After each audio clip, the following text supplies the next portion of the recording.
Every person you pass, every smile, every calm expression, every confident stride hides a mind that gets loud when the night finally arrives.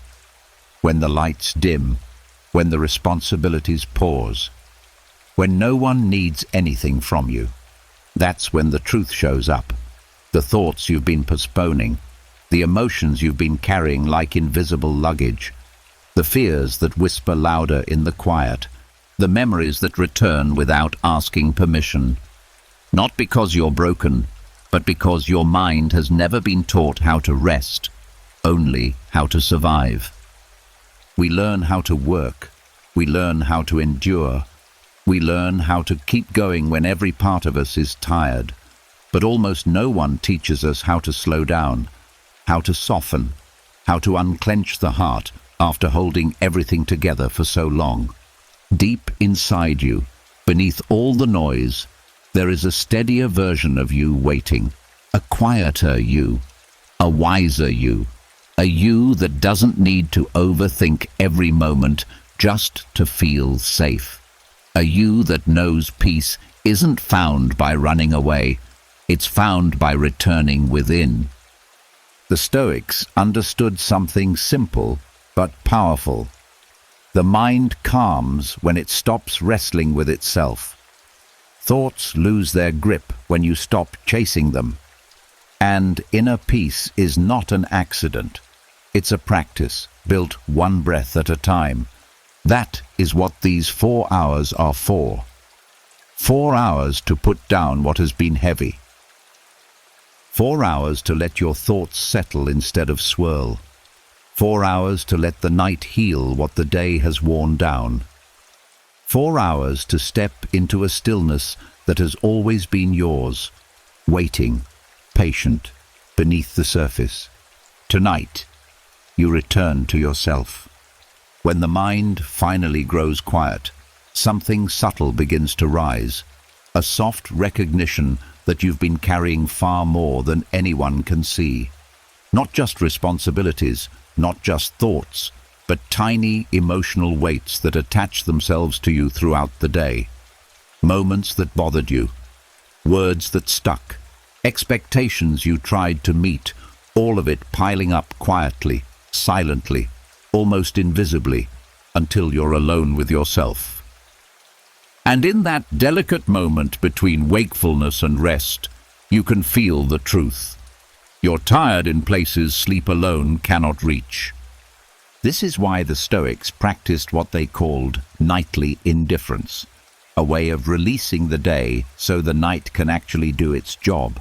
Because without letting go, the mind remains clenched, the heart remains busy, and sleep becomes something you fall into out of exhaustion rather than something that heals you.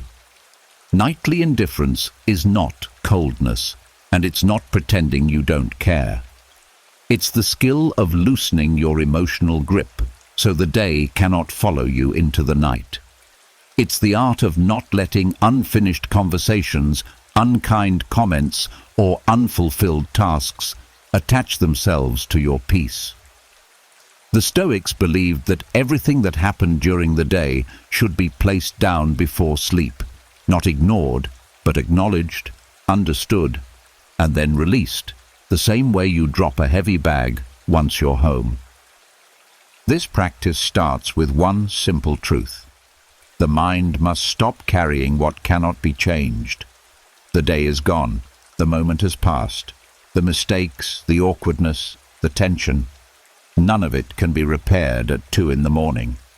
When you hold on to these things, your mind becomes a restless storyteller, replaying scenes and rewriting outcomes that no longer exist. The Stoics saw this as unnecessary suffering, a battle against shadows, a fight with ghosts, an argument with memories. Nightly indifference teaches you to stop wrestling with what has already ended. This attitude helps soften one of the most harmful habits we have, taking everything personally. An offhand comment from someone else turns into hours of replaying the tone, the expression, the hidden meaning. The Stoics would say, the event is over, the words are gone, and the meaning exists only in your interpretation. If you let every small moment of life become a personal wound, sleep becomes impossible. Nightly indifference breaks this habit by gently reminding you that not everything deserves a place in your mind. Some things can be allowed to fade without analysis. It also teaches you how to withdraw your attention from things that don't deserve it. Attention is fuel. The more you give to a thought, the more it grows. Worry feeds on attention. Regret feeds on attention. Anger survives through attention. Nightly indifference redirects your energy from the thoughts that drain you to the thoughts that free you. This shift doesn't happen all at once. It is a practice of noticing when the mind wanders towards something heavy and choosing, kindly, calmly, to step away. Part of this practice involves recognizing that not every problem belongs to you. Some weights come from other people's stress, other people's moods, other people's expectations. Throughout the day, we absorb these without realizing it. By night, we're carrying emotions that aren't even ours. Nightly indifference teaches you to sort through the emotional clutter and return what never belonged to you. The irritation you picked up from a stranger, the pressure you felt from someone's tone, the disappointment you sensed in someone's silence. None of this is yours to hold. The Stoics also understood that the mind seeks control, especially at night. It tries to solve things, fix things, predict things, prevent things. But this instinct creates tension, not peace. Nightly indifference reminds you that rest does not come from solving everything. It comes from accepting that not everything needs to be solved tonight. A mind that releases control becomes soft enough to sleep deeply. A mind that insists on holding everything stays wired long after the body begs for rest. Another part of this practice is emotional honesty. You don't deny what you feel. You don't suppress it. You acknowledge the feeling fully, give it space, and then let it pass like a wave that no longer needs to cling to you. This creates room inside you, room for stillness, room for softness, room for sleep.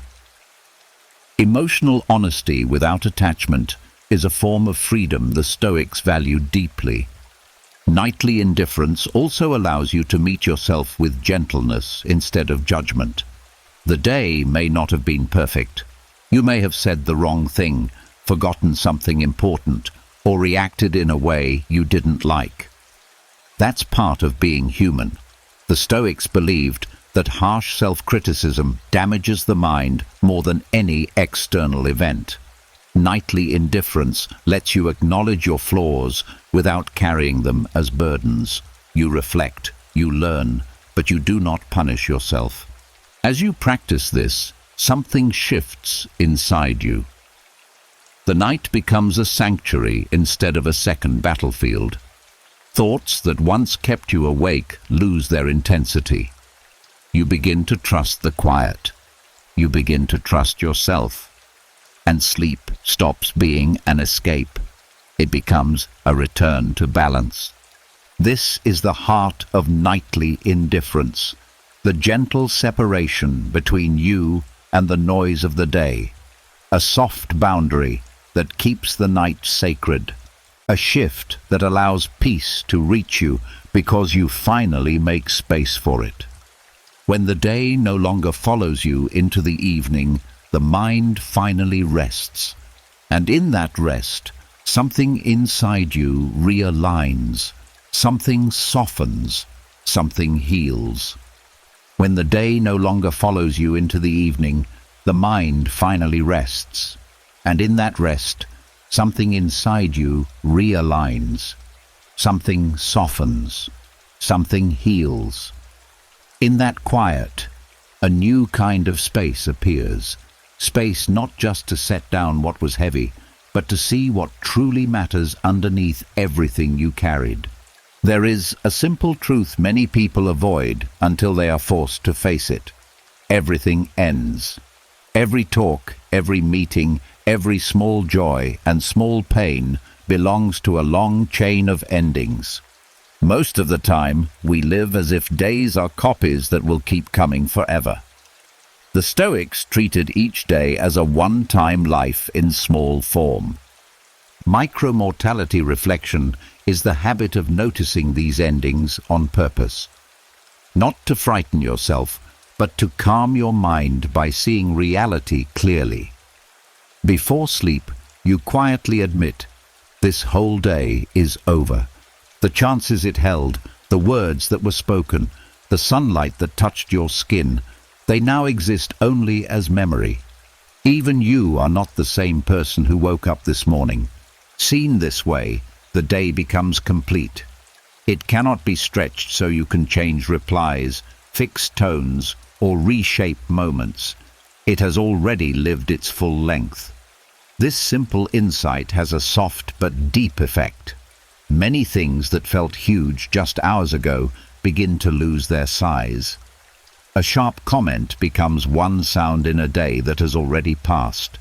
An awkward moment becomes a brief scene in a finished story. The Stoics reminded themselves that life is short, so they would value what is in front of them. Micromortality brings that wisdom down to the level of a single night. You stand at the edge of the day, and instead of fighting with it, you give it a quiet farewell, not with anger, not with denial, but with a kind of inner bow. You acknowledge that this small life called today is complete. From this place, your sense of priority shifts. You stop treating your last waking minutes as a dumping ground for old worries.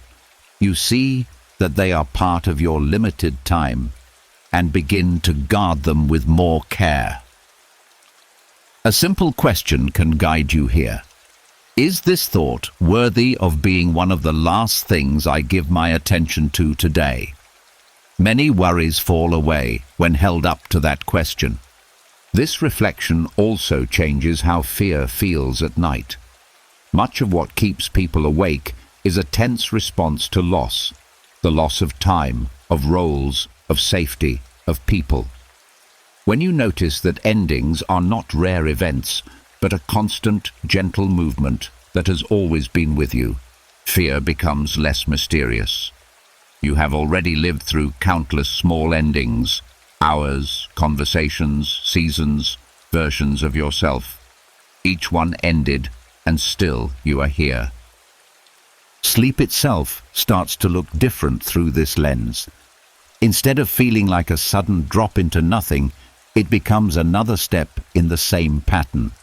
Things rise, they stay for a while, they pass. The Stoics sometimes spoke of handing the day back to nature at night. You did what you could with this small span of time. Now you let the larger order hold it. This way of seeing also changes the questions your mind asks. Instead of circling around, why did they do that? Or, what if tomorrow collapses? It turns toward gentler questions. What did today show me? And, what would I like to carry into the next day's small life? These questions close loops rather than opening new ones. They help the mind settle without pretending nothing went wrong. There is quiet forgiveness hidden in this practice. When you treat the day as finished, you stop dragging people's actions beyond their proper place. Someone was unfair. You were impatient. Both belong to a story that has ended. Its scenes cannot be filmed again. They can only be understood. From that understanding, the grip of bitterness slowly loosens. For sleep, this matters more than it first seems.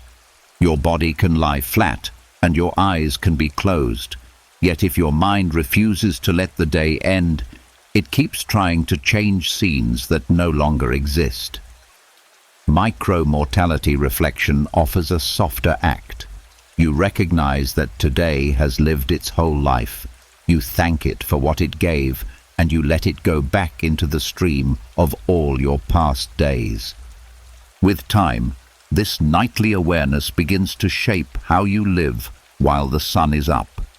Knowing you will stand again at the edge of the dark and look back, you start to choose words with more care and spend less energy on empty drama.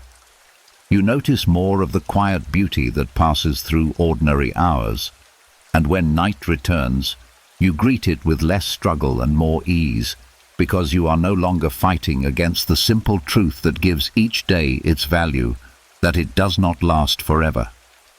Something shifts inside you when you begin to see the day as a complete story, not a puzzle that must be solved before you sleep. The mind feels lighter, the heart becomes steadier, and the night no longer feels like a battlefield. In that space of gentle closure, another Stoic practice rises naturally, the discipline of assent, a practice that decides which thoughts deserve entry and which ones must wait outside the gates of your mind. This discipline is quiet, simple, and deeply powerful. It begins with one truth: not every thought that appears deserves to be believed. The mind produces thoughts the way the lungs produce breath, constantly, automatically, often without accuracy. A thought is not a fact. A feeling is not a verdict. A memory is not a command. But at night, when you're tired and the world is silent, thoughts become louder, more dramatic, more convincing. This is when the discipline of assent becomes essential.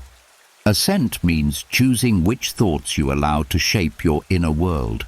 Before sleep, the mind often throws out possibilities, fears, predictions, regrets, and exaggerated stories. Without discipline, you accept them all as truth, and your body reacts as if every imagined scenario is happening right now. The Stoics saw this as unnecessary suffering, a self-created storm in a calm room. The discipline begins with noticing. A thought rises, a worry about tomorrow, a replay of something awkward, a fear of an outcome. Instead of absorbing it instantly, you pause. You look at it the way you would look at a stranger knocking on your door late at night. Do you know this thought? Does it carry truth? Does it help you? Does it belong inside your peace? That pause changes everything. It breaks the habit of automatic belief. It teaches the mind that it does not lead. You do. From that pause, something even more important happens. You start to ask simple questions. Not complex analysis, not emotional wrestling, just gentle clarity. Is this thought describing reality or fear? Is it urgent or simply loud? Is it within my control or outside it? Is it useful right now? Most nighttime thoughts fall apart under such simple questioning. A worry about something you cannot influence becomes less powerful. A memory you can't change stops demanding attention. A fear of the future becomes smaller when you see it as one possibility among many.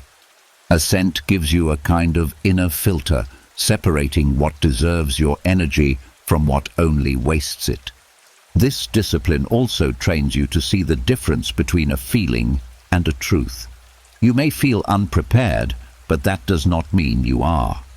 You may feel abandoned, but that does not mean you have no support. You may feel like things are falling apart, but that feeling often comes from exhaustion, not reality. The Stoics taught that feelings should be acknowledged but not obeyed. They are signals, not orders. Assent helps the mind grow calmer by reducing the number of thoughts it treats as emergencies. At night, everything feels larger because your defenses are down and your body is trying to relax. A small problem becomes huge. A simple task becomes overwhelming. A minor concern becomes a full story. By choosing which thoughts you accept, you prevent the mind from building entire narratives out of thin air. One thought remains one thought, not a chain reaction. There is another part of this practice that matters deeply: patience. Thoughts don't like being questioned. Some will push, Some will return, some will try to prove themselves. The discipline of assent doesn't mean forcing them to leave. It means allowing them to pass without granting them authority. A thought can exist without being believed. It can appear without being acted upon. That alone creates calm. Assent also teaches responsibility. Responsibility for your inner atmosphere.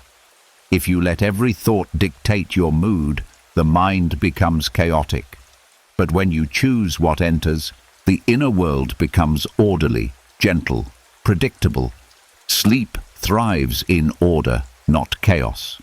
When thoughts stop pulling you in every direction, the mind settles, the breath slows, and the body follows. This practice also reduces guilt and self-criticism. At night, the mind often tries to replay mistakes or judge your behavior harshly. But if you question these thoughts, you'll see that most are exaggerated or distorted by fatigue.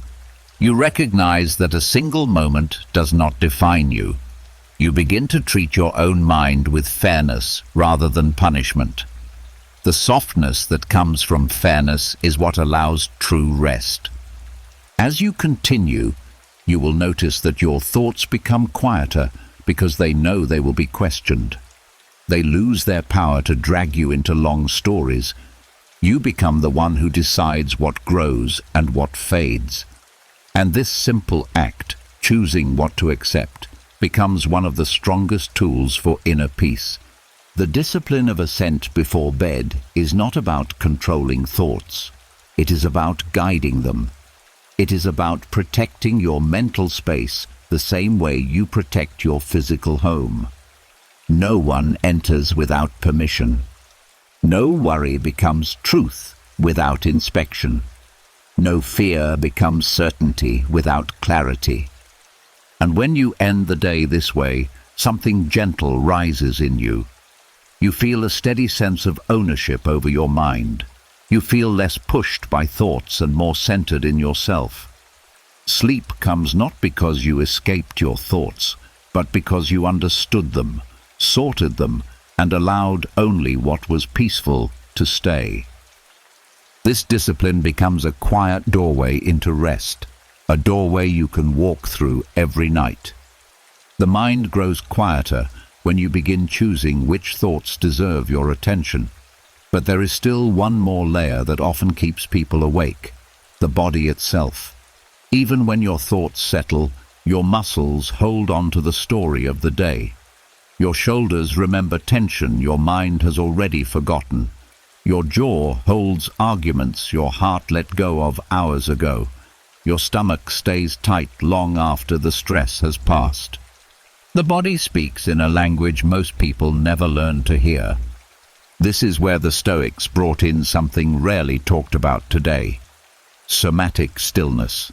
A calm body becomes a calm mind.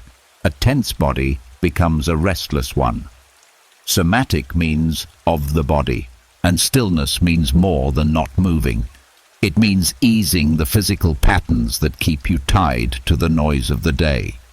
The Stoics understood that the mind is not separate from the body. They influence each other constantly. Somatic stillness begins with noticing. Many people go to bed without realizing that the body is clenched like a fist. The neck is tight. The breath is shallow. The chest feels like it's holding something unspoken. These physical states make the mind restless without you realizing why. When the body feels unsafe, even slightly, the mind starts scanning for danger. Thoughts become louder. Emotions become heavier. Sleep slips further away. Stoic somatic stillness teaches you to restore physical safety before you ask the mind to rest. The first step is to bring attention into the body gently, without judgment. Notice the way your body is positioned. Notice where you feel pressure, heat, tightness. This awareness calms the nervous system because it tells your brain that you are paying attention, that you are here, not lost in thoughts. From here, The next step is releasing micro-tensions. Not dramatic stretches, not forceful relaxation, just the soft unclenching of areas that tighten to protect you. Let your shoulders drop slightly. Let your jaw loosen. Let your forehead soften. Let your stomach release its grip. These small changes send a powerful message to the brain. There is no threat here. You are safe enough to rest. The Stoics practiced this by aligning their posture and breath before sleep, believing that a calm physical state reduces the influence of disruptive emotions. When the breath slows, the mind follows. Breath is one of the most honest reflections of your inner world. When you are stressed, it becomes shallow and rushed. When you are at peace, it lengthens naturally. You don't need to force long breaths. Just allow each exhale to soften a part of you. The body knows how to relax when you stop interfering with it. Somatic stillness also involves learning to feel without reacting. Sometimes you lie down and a sudden wave of tension or sadness moves through you. Most people resist it, fearing that if they feel it fully, it will overwhelm them. But resistance creates more tension. Somatic stillness teaches you to let sensations rise and fall like waves in a quiet lake. You don't analyze them. You don't judge them. You don't turn them into stories. You allow them to pass through the body the way a breeze passes through a room, touching you briefly and then moving on. This practice helps you understand something important. Not every physical sensation requires a mental reaction. A tight chest does not mean something is wrong. A heavy stomach does not mean you made a mistake. A shaky feeling does not mean danger. Sometimes the body is simply releasing what it held all day. When you let it move without resistance, the sensation fades much quicker than when you fight it. The Stoics also valued stillness because it grounds the mind in the present moment. Many nighttime worries come from replaying the past or predicting the future, but the body only exists here, in this moment. When you anchor your attention into the physical world, your breath, your weight on the bed, the softness of your muscles, the mind stops drifting towards spirals of thought. The body becomes a doorway back to reality. Somatic stillness also teaches humility. You see that no matter how strong your mind tries to be, your body tells the truth. It shows your real level of stress, your real exhaustion, your real need for rest. Listening to your body becomes a form of wisdom, a way of caring for yourself without using words. With practice, your body starts to feel softer at night without effort. Muscles learn that bedtime means safety. Breath becomes slower without being forced. The nervous system settles more quickly. Sleep comes easier. And when you wake, you feel the difference, not just in your body, but in your mind. You face the day with more tolerance, more clarity, more steadiness. Somatic stillness is not about becoming motionless. It is about removing the inner noise held inside your muscles so that your mind can settle. It is about letting go of the body's reflex to stay alert long after the danger has passed. It is about understanding that peace is not only practiced in thoughts, but also in the way you inhabit your own physical form. When you enter the night through somatic stillness, you invite the kind of sleep that rebuilds you from the inside out. Thoughts soften.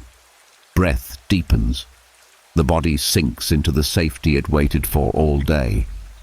And in that softness, the mind finally releases its last grip on the noise of the world. That is the power of Stoic somatic stillness, returning home to yourself through the body, one gentle breath at a time. The body becomes a quieter place when you let go of the tensions it held for you. But the night still has one more challenge waiting, the world outside of you. Even when your muscles soften and your thoughts slow down, there is still the pressure of everything beyond your control. expectations, noise, responsibilities, memories, demands, fears that don't belong to the body but weigh on it anyway. This is why the Stoics built something internal, something unshakable, something no one else could enter unless you allowed it. They called it the inner citadel, a protected space inside the mind where you remain untouched by the world, not disconnected, not numb, but unharmed. A place where peace is not stolen, but kept. A place where the outside world cannot reach unless you open the gate. At night, when everything feels closer and more personal, the inner citadel becomes more than a metaphor. It becomes a refuge. This meditation begins by recognizing that the world does not stop when you go to sleep. People will still have opinions. Tasks will still be waiting. Problems will still exist. But none of them need to sit beside you in bed. None of them need to enter the deepest part of your mind. The inner citadel is that boundary, the inner place where you meet yourself without the world's noise. The first step is mental withdrawal, not escape. Withdrawal. You gather your attention from the outside world. You pull it away from conversations, tasks, screens, responsibilities, and anything that tries to enter your mental space without your permission. This withdrawal is not coldness, it is preservation. It is the recognition that the mind cannot rest while stretched in 100 directions. The second step is strengthening the sense of inner safety. The Stoics believe that the mind is strongest when anchored in the things within your control.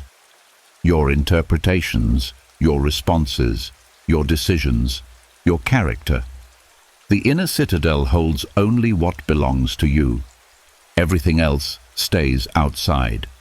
When you fall asleep holding only what is yours to handle, peace becomes much more natural. The meditation deepens when you begin to visualize, not images, but qualities. You sense the boundaries of your inner world growing more defined. The parts of you that were open and unguarded throughout the day start to close gently, like shutters in the evening. Not in fear, but in rest. You are no longer available to the world, not emotionally, not mentally, not spiritually. The night is your time to return within. This creates a powerful psychological shift. Without realizing it, most people allow the world to enter them at night. A small comment echoes as if it were spoken in your room. A worry grows as if it happened in front of you. The mind becomes a hallway where problems roam freely. The inner citadel stops this. It creates a protected inner landscape where only what brings steadiness can enter.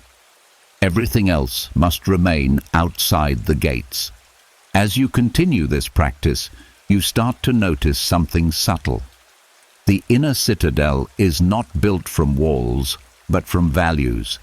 It is made of your patience, your honesty, your discipline, your clarity, your courage. These qualities are not shaken by a difficult day. They are not uprooted by someone's opinion. They do not vanish because something went wrong. They are yours, your foundation. And when you fall asleep grounded in them, you feel safe in a way that does not depend on the world behaving itself. Another layer of the inner citadel meditation is emotional protection, not avoidance, protection. When emotions try to enter your night, you greet them with boundaries. A worry arrives. You acknowledge it, but you do not let it step inside. A regret tries to replay itself. You see it for what it is, a thought from earlier, not a truth about now. The citadel teaches you to meet each emotion at the door, gentle, firm, unwilling to surrender the night to anything that steals your peace. This practice does something unexpected. It restores dignity. The world often pulls at you all day, demanding reactions, forcing roles, shaping your behavior. The inner citadel gives you back your inner authority. You decide what influences you. You decide what penetrates you. You decide when the world stops. And in that autonomy, sleep becomes deeper. Not just because the mind is calmer, but because you're no longer exposed. Rest feels safer when you know your inner space is yours alone. The Stoics believed that a person who builds this inner fortress is free in a way even kings are not, because freedom is not about having power. It is about not being ruled by the world's noise. Over time, this practice changes how you meet the day as well. When you wake, you step out of the inner citadel with clarity. The world feels less threatening because you know you can return to that protected space whenever you need. You carry yourself differently, not harder, not colder, but steadier. The opinions of others lose their sharpness. The chaos around you feels less personal. The world becomes something you move through, not something that moves through you. At night, when you return to this inner fortress, it welcomes you like a familiar home, quiet, steady, undisturbed. And inside that stillness, sleep flows more easily, more deeply, more honestly, because for the first time in a long time, you are resting somewhere safe. That is the power of the inner citadel at night, an inner sanctuary no one can take from you. The inner citadel becomes a quiet place once you learn to close its gates, but inside those walls there is something even more subtle waiting for you.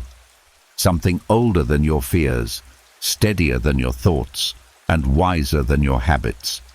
The Stoics called it the demon, not a spirit in the mystical sense, but the deepest part of you that knows the truth long before your mind catches up. The voice that speaks softly, without pressure or panic. The one that remains steady even when everything around you tilts. Most people never hear this voice because the world is too loud. Thoughts drown it out. Worry pushes past it. Noise buries it. But at night, when the surface mind grows quiet, this inner counselor finally has room to rise. And if you learn to listen to it, it becomes one of the most powerful tools for your peace. This practice begins with recognizing that not every voice inside you is yours. Some come from fear, some come from past wounds, some come from society, some come from fatigue. The demon is different. It never shouts, it never demands, it never threatens. It just offers clarity, clean, calm, and without emotional turbulence. When the Stoics spoke of inner guidance, this is what they meant.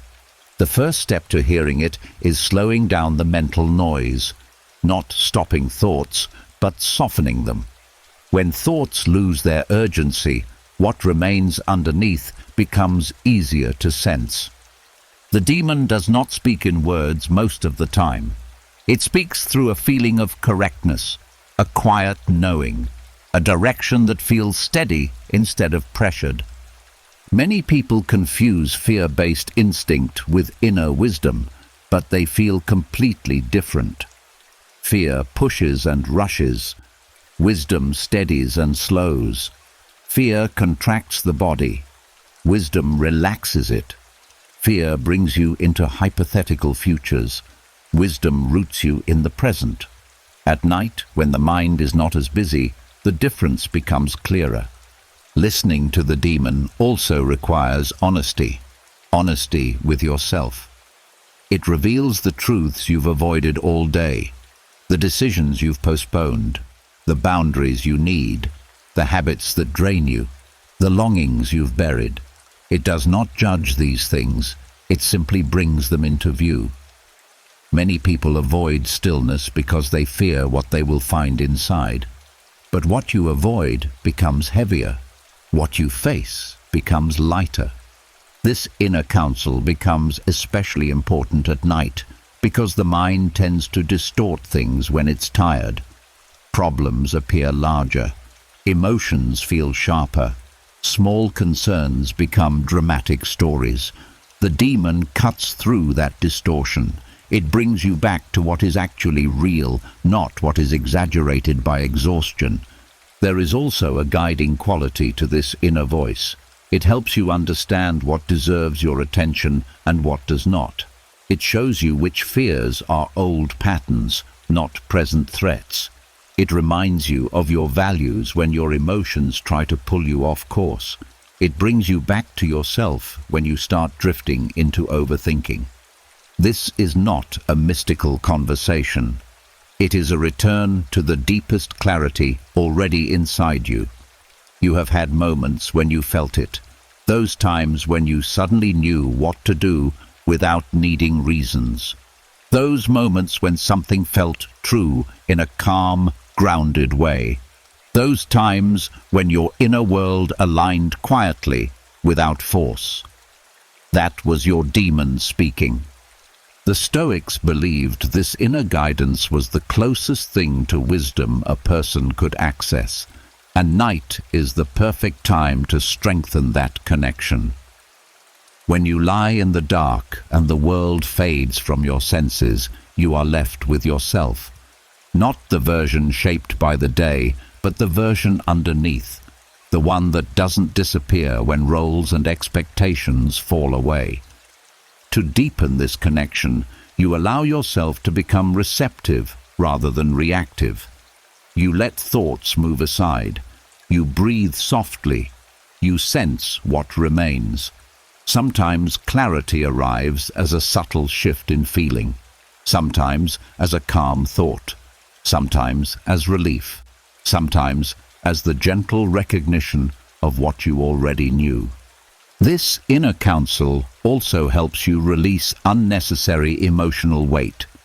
When you see situations from this deeper perspective, you stop carrying things that do not belong to you. You stop exaggerating what doesn't matter. You stop blaming yourself for things you couldn't control. You begin distinguishing truth from noise. And when this inner guidance becomes familiar, you no longer enter the night feeling lost or overwhelmed.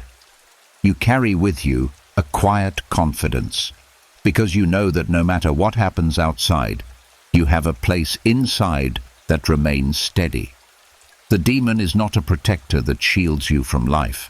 It is a compass that helps you navigate it. Over time, this nightly practice affects your days as well. You start trusting yourself more. You make decisions with less fear and more clarity. You speak more truthfully. You recognize when something does not align with your deeper values. You stop rushing because wisdom never rushes. It simply knows.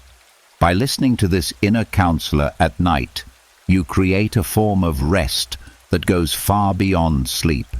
It is the rest that comes from self-alignment, from living closer to your own truth rather than the noise of the world. In the silence of night, the demon becomes easier to hear. And once you learn to listen, you never lose that voice again.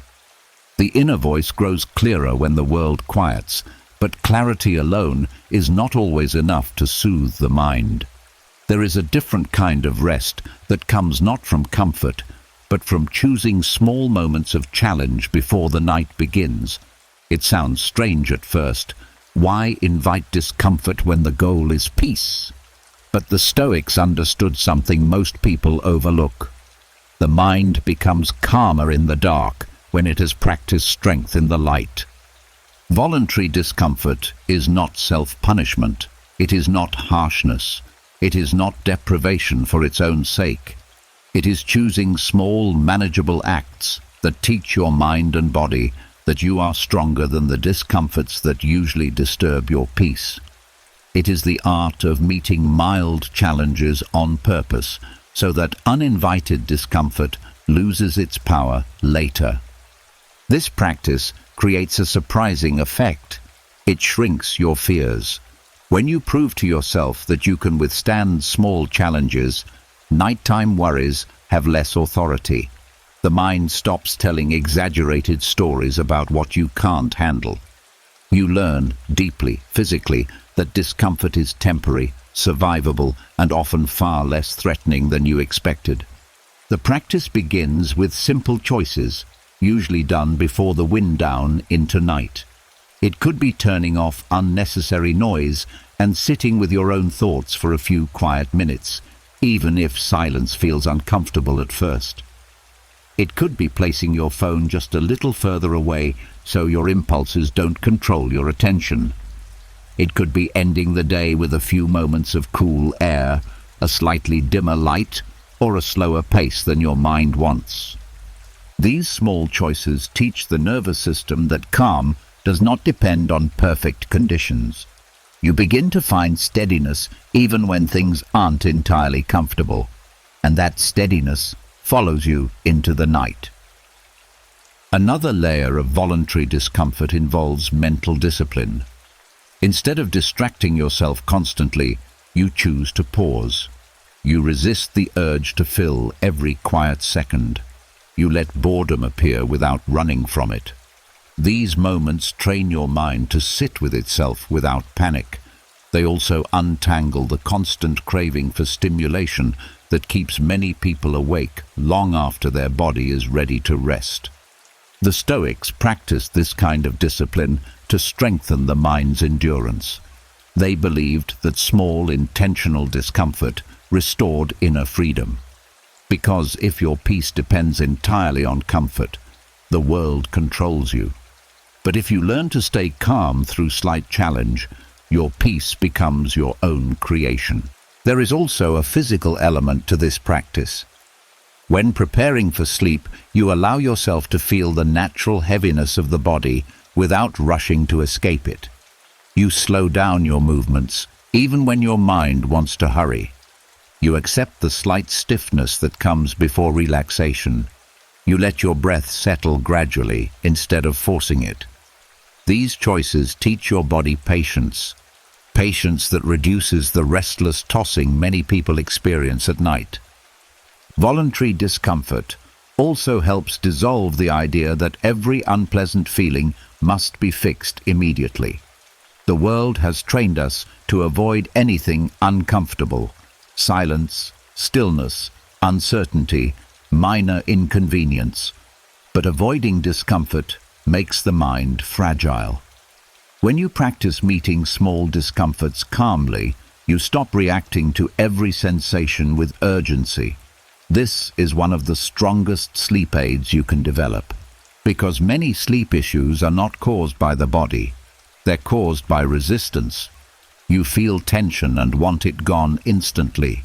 You feel worry and want it solved now. You feel heaviness and want to move.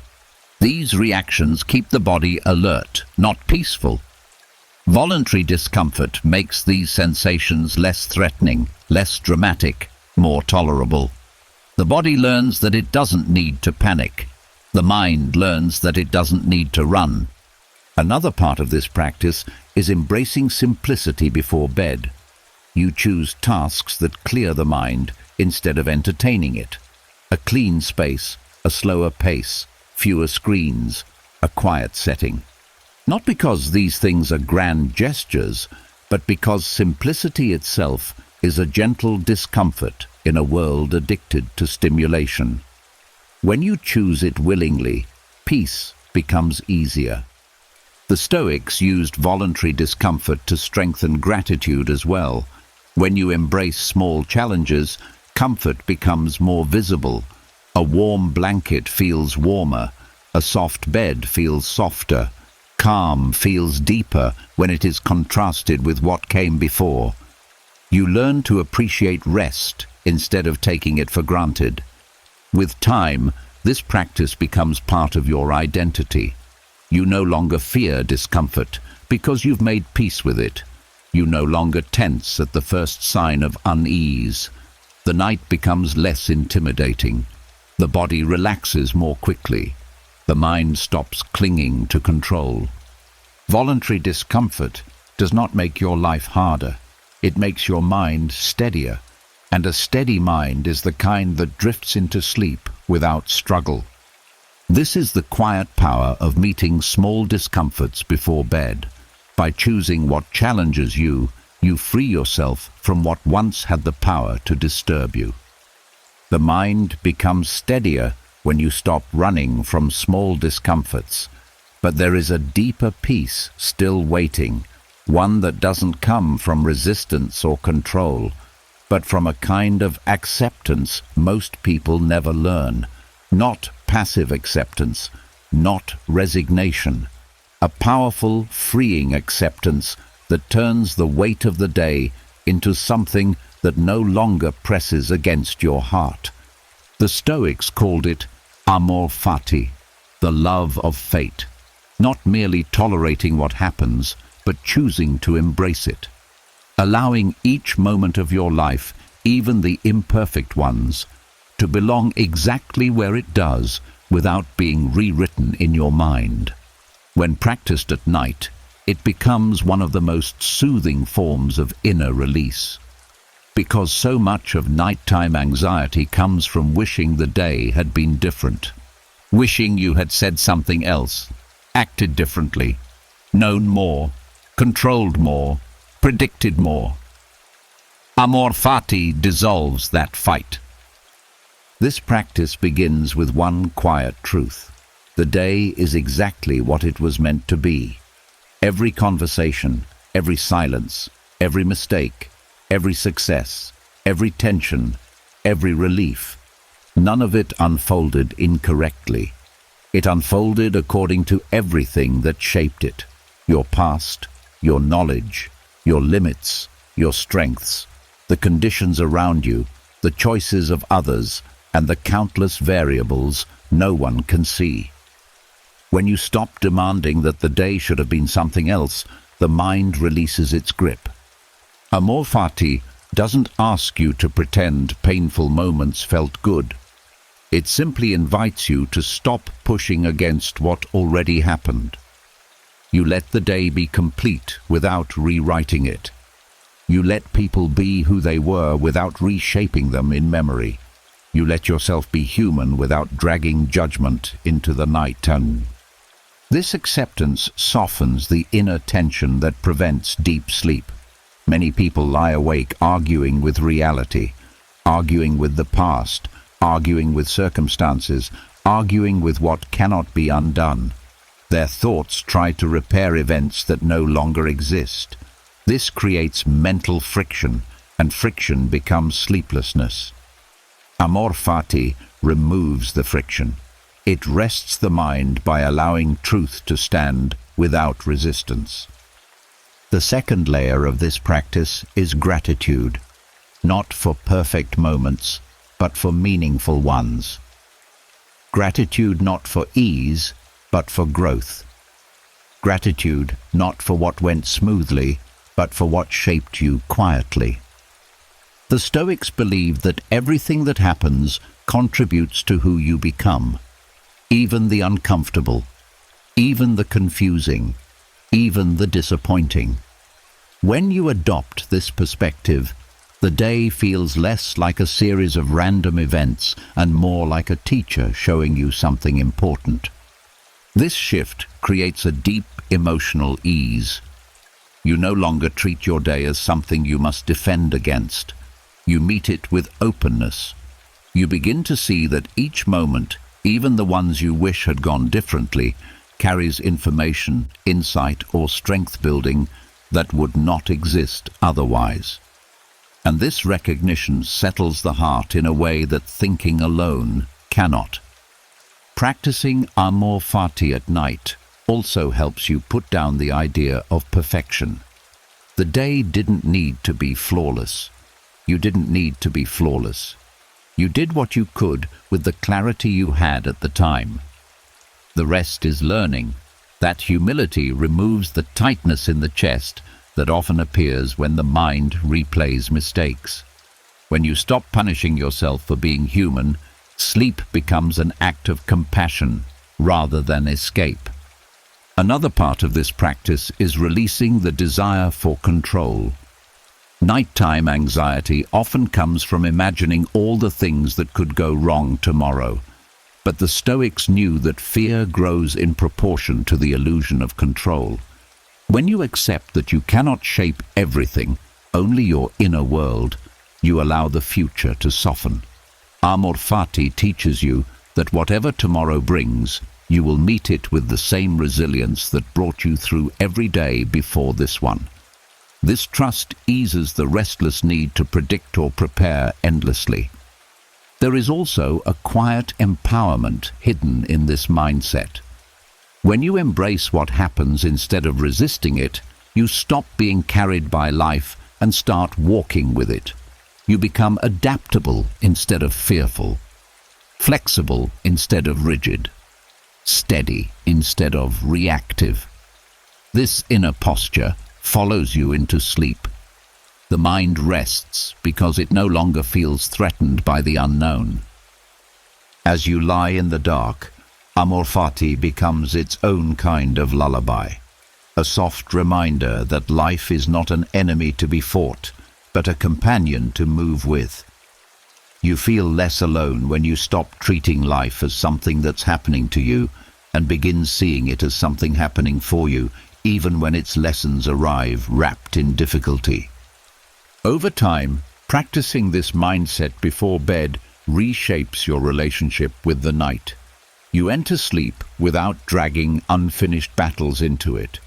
You let the day dissolve gently, the way waves wash away footprints, and you wake with less emotional residue, lighter, clearer, more grounded. Amor Fati is not dramatic. It is not loud. It is the quiet unfolding of acceptance that cleans the mind at the end of the day. It turns rest into something deeper than physical recovery. It becomes a surrender not of defeat, but of trust. Trust in yourself, in your strength, in the unfolding of life, and in the wisdom that grows from every experience. As you drift towards sleep with this mindset, peace stops being something you chase. It becomes something that rises within you because nothing inside you is fighting anymore. The mind settles more deeply when you stop resisting the shape of your day, but the night still holds one more quiet doorway into peace, the way you look toward tomorrow. Even when you accept the past and soften into the present, the future can still stir a subtle unease, not loud, not dramatic, just a quiet pressure sitting behind the ribs, the sense that something might go wrong, the feeling that you have to prepare for everything, the tension of expecting the day ahead to demand more than you can give. The Stoics knew this tension well, and they developed a practice to neutralize it before it could disturb the night. Premeditatio malorum, the gentle rehearsal of possible difficulties. Not to create fear, not to invite disaster, but to remove the fear of the unknown by meeting it calmly in the mind before it arrives in reality. This practice is often misunderstood. It is not pessimism. It is not expecting the worst. It is preparing the mind so that the worst, if it happens, cannot control you. It begins with a simple shift. Instead of hoping tomorrow will be smooth, you acknowledge that tomorrow will contain life. And life includes delays, misunderstandings, challenges, and unexpected turns. When you quietly accept this, you stop clinging to the idea of a perfect day. The pressure eases.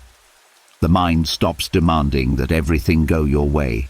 You create emotional room for reality to unfold without shocking you. This creates an immediate sense of peace. Much of nighttime anxiety comes from fearing what you cannot predict. But when you calmly consider the types of difficulties that might appear, tiredness, stress, a difficult conversation, an unexpected task, they lose their edge. They stop feeling like threats and start feeling like possibilities you are capable of handling. The next step is remembering your capacity. You reflect on challenges you have already overcome, big or small. You remind yourself that you survived days far harder than the one coming. The brain often forgets your strength and exaggerates your limits. By recalling your resilience, you balance the mind. You show it that discomfort is not defeat and difficulty is not danger. This becomes a powerful sleep tool because it replaces fear with readiness. When the mind feels prepared, it relaxes. Muscles loosen. Breath deepens. The nervous system no longer scans for threats. You drift into sleep knowing that tomorrow holds no surprises you cannot meet with skill and patience. Another layer of this practice is accepting the unpredictability of other people. You remind yourself that tomorrow someone may be impatient, someone may misunderstand you, someone may act from their own stress, not because they want to hurt you, but because they're human. When you expect this gently, you stop taking things personally when they happen. You walk into tomorrow with fewer emotional hooks, and that alone softens the night. Premeditatio malorum also helps reduce perfectionism. When you picture small challenges ahead, you stop placing impossible expectations on yourself. You accept that you might make small mistakes, forget something, or feel overwhelmed for a moment, and that this is allowed. This acceptance removes a heavy weight from your chest. You go to sleep without the fear of disappointing yourself. This practice also teaches you the difference between preparation and worry. Worry drains you by replaying fears without purpose.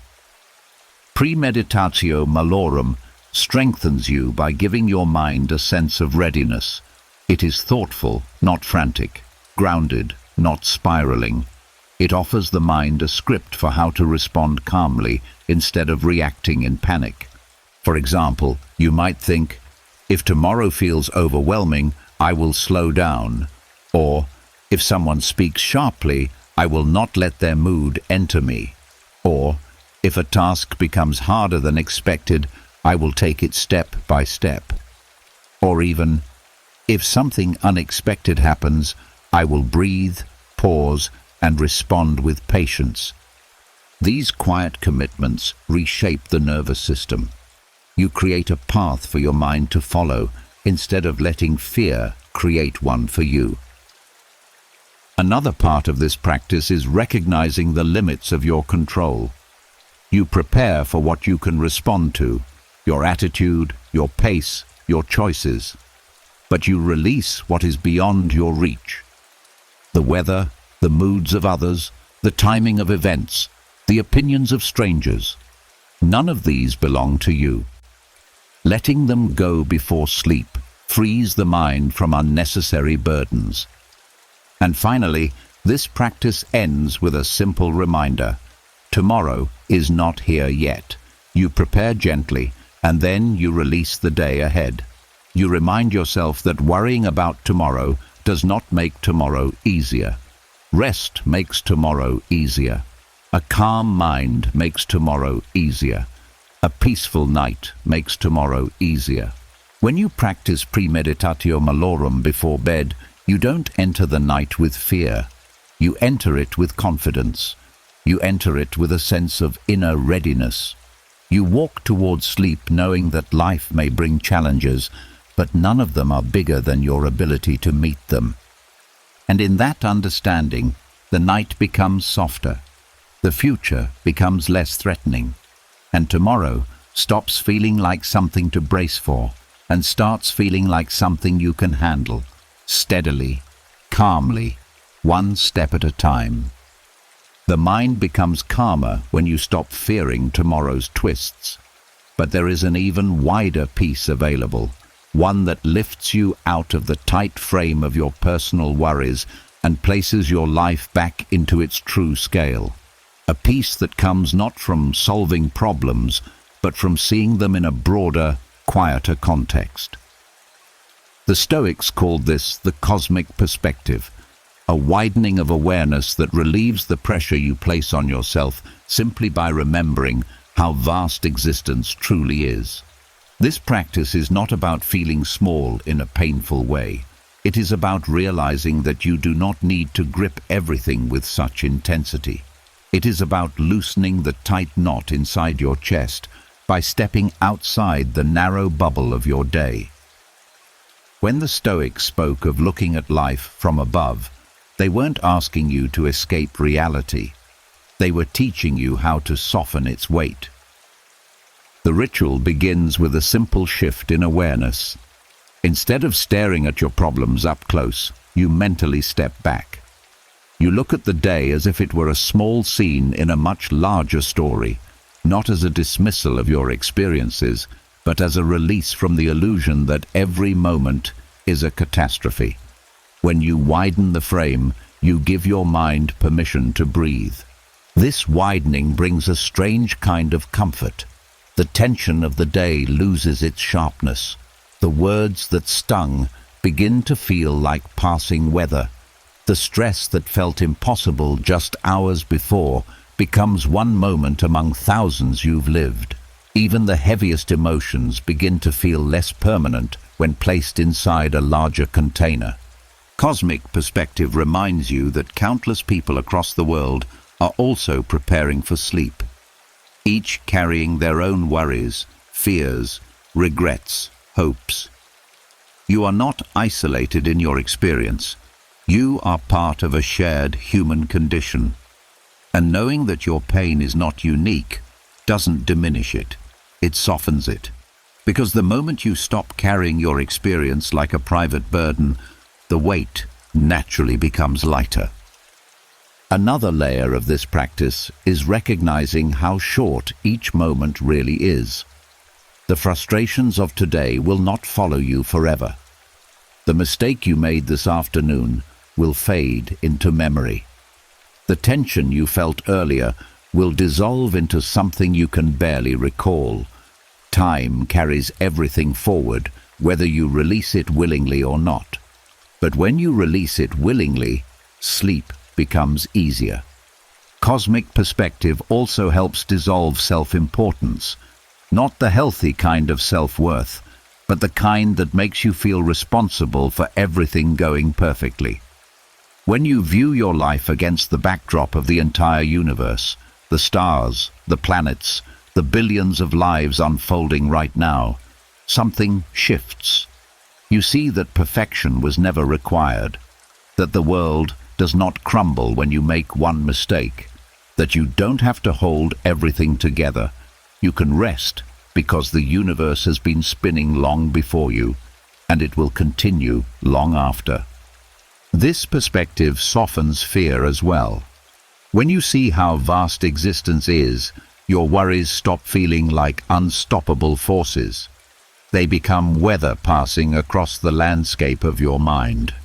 You realize that not every storm deserves your full attention. Some can be allowed to pass without interrogation. The Stoics practice this ritual because it brings emotional balance. When you step back far enough, the highs and lows of your day become less extreme. The intensity fades. You stop exaggerating events simply because they happened close to you. This balance prepares the mind for sleep in a natural, effortless way. Cosmic perspective is also a form of humility.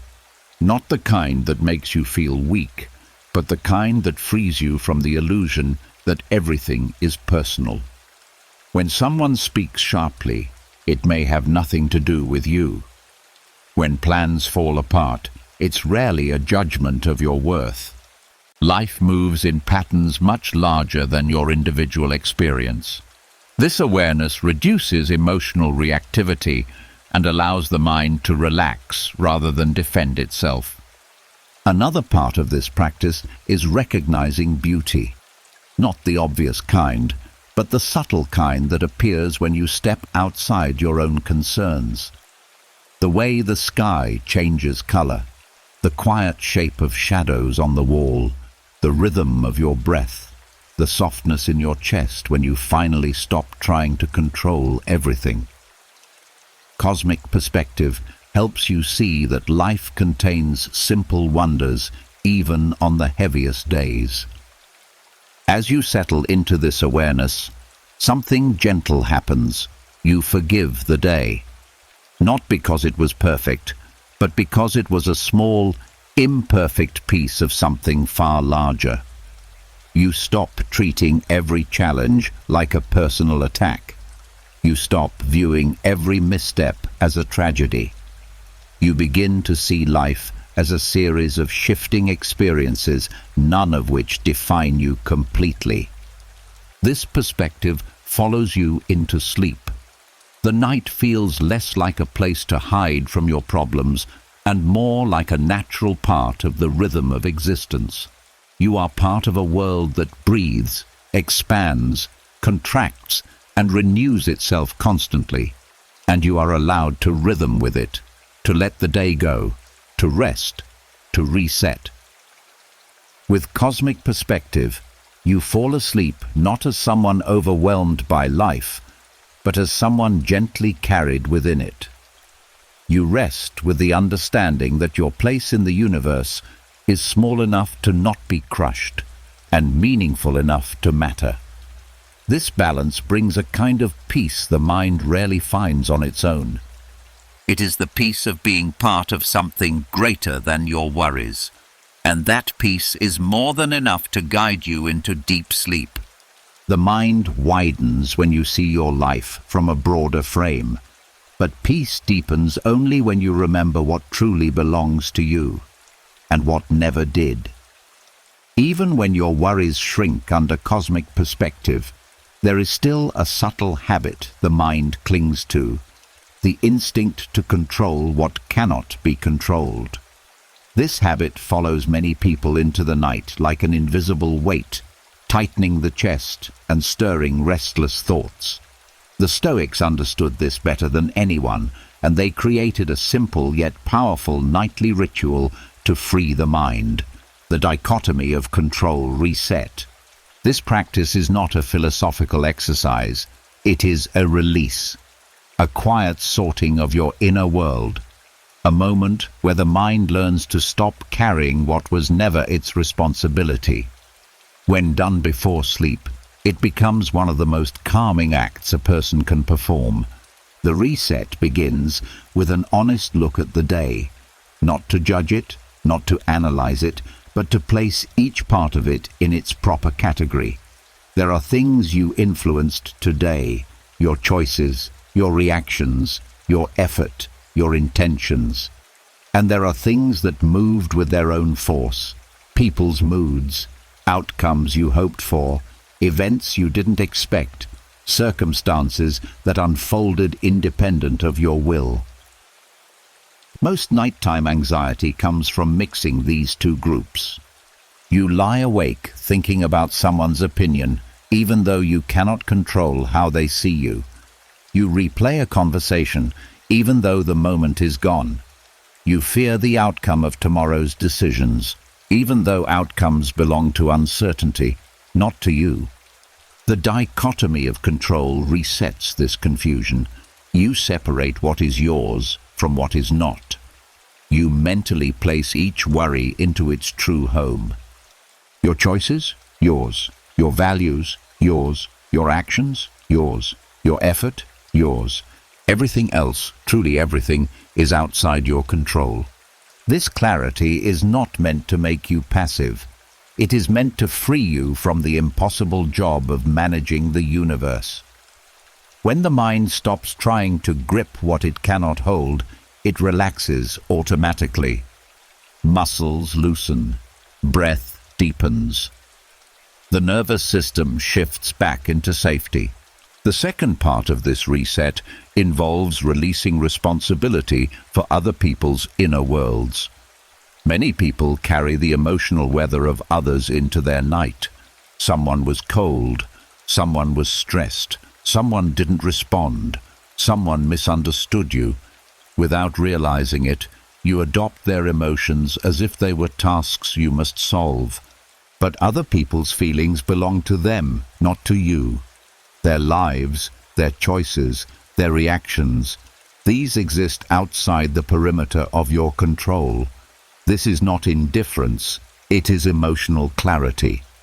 When you stop taking ownership of what others carry, the weight on your chest becomes lighter. The night becomes gentler. Another layer of this practice involves the future. The mind often races ahead, trying to predict and manage tomorrow. The Stoics taught that outcomes are not yours. Only preparation is. Only attitude is. Only effort is. When you remind yourself of this before bed, fear fades, because fear thrives on the illusion of control. When the illusion dissolves, fear cannot hold its shape. This reset also softens guilt. Much of nightly self-criticism comes from blaming yourself for things that were never truly under your control. The behavior of others, the speed of progress, the decisions made by those around you, the circumstances you walked into. When you recognize what never belonged to you, the mind stops punishing itself unfairly. There is a quiet freedom hidden here. When you accept your true sphere of influence, every part of your life becomes simpler. You stop fighting battles that aren't yours. You stop chasing outcomes you cannot engineer. You stop exhausting your mind with impossible expectations. This clarity prepares the mind for rest because it removes the friction that comes from resisting reality. You stop trying to control time. You stop trying to control fate. You stop trying to control people. And in that surrender, sleep arrives more naturally. The Stoics believed that peace comes from aligning yourself with the structure of the world. The dichotomy of control is that structure. Some things belong to you. Most things do not. When you honor this truth, even silently, the night becomes a sanctuary rather than a place of mental negotiation. The final part of this nightly reset is brief but powerful. After sorting your thoughts, after releasing what is not yours, you gather what remains: your intentions, your character, your patience, your choices. This is your inner territory. These are the things that shape your life from the inside out. You hold them gently for a moment, not as burdens, but as strengths. And then you place even these down for the night.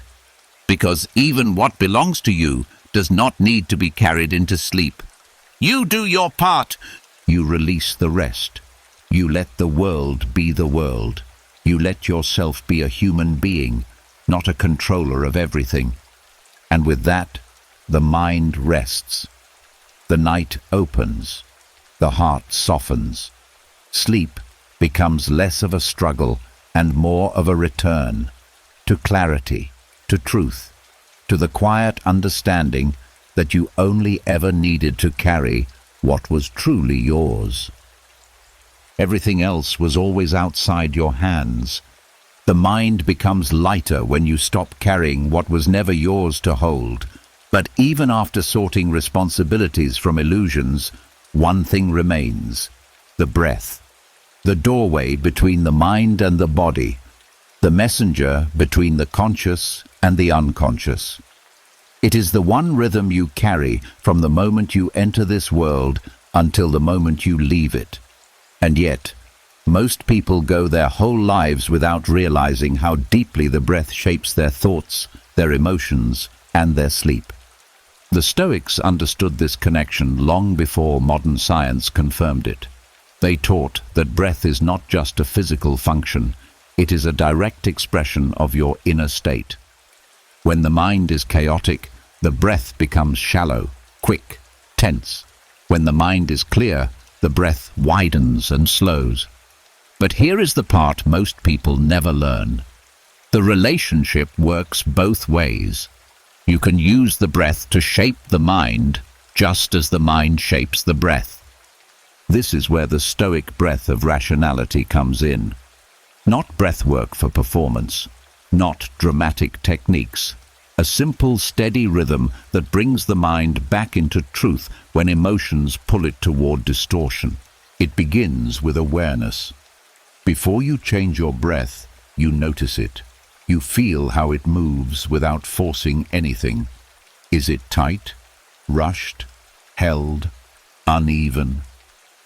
This awareness alone begins to calm the nervous system, because attention is a form of care. When you pay gentle attention to the breath, the body interprets it as safety, and safety is the foundation of sleep. The next layer of this practice is softening the exhale. The Stoics believe the exhale carries reason, not because of magic, but because the exhale signals to the body that it is safe to let go. Danger creates a quick inhale and a tight chest. Peace creates a long, easy release. By lengthening the exhale slightly, not forcefully, just allowing more space, you guide the nervous system into calm. And when the nervous system calms, the mind follows. This breath also teaches you how to step back from emotion without denying it.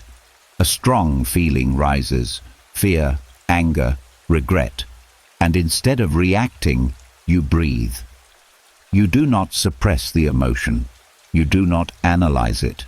You give it space, letting the breath soften the edges of the feeling. This creates a gentle separation between you and the emotion, allowing you to see the truth beneath the intensity. The Stoics believed that reason is not coldness, it is clarity, and clarity requires space. Breathing this way before sleep removes the emotional residue left from the day. The disappointments, the small conflicts, the unmet expectations, they linger in the body as tension, as tightness in the chest, as the feeling of not being able to fully sink into rest. The Stoic breath unravels this tension slowly, naturally, without needing words or explanations.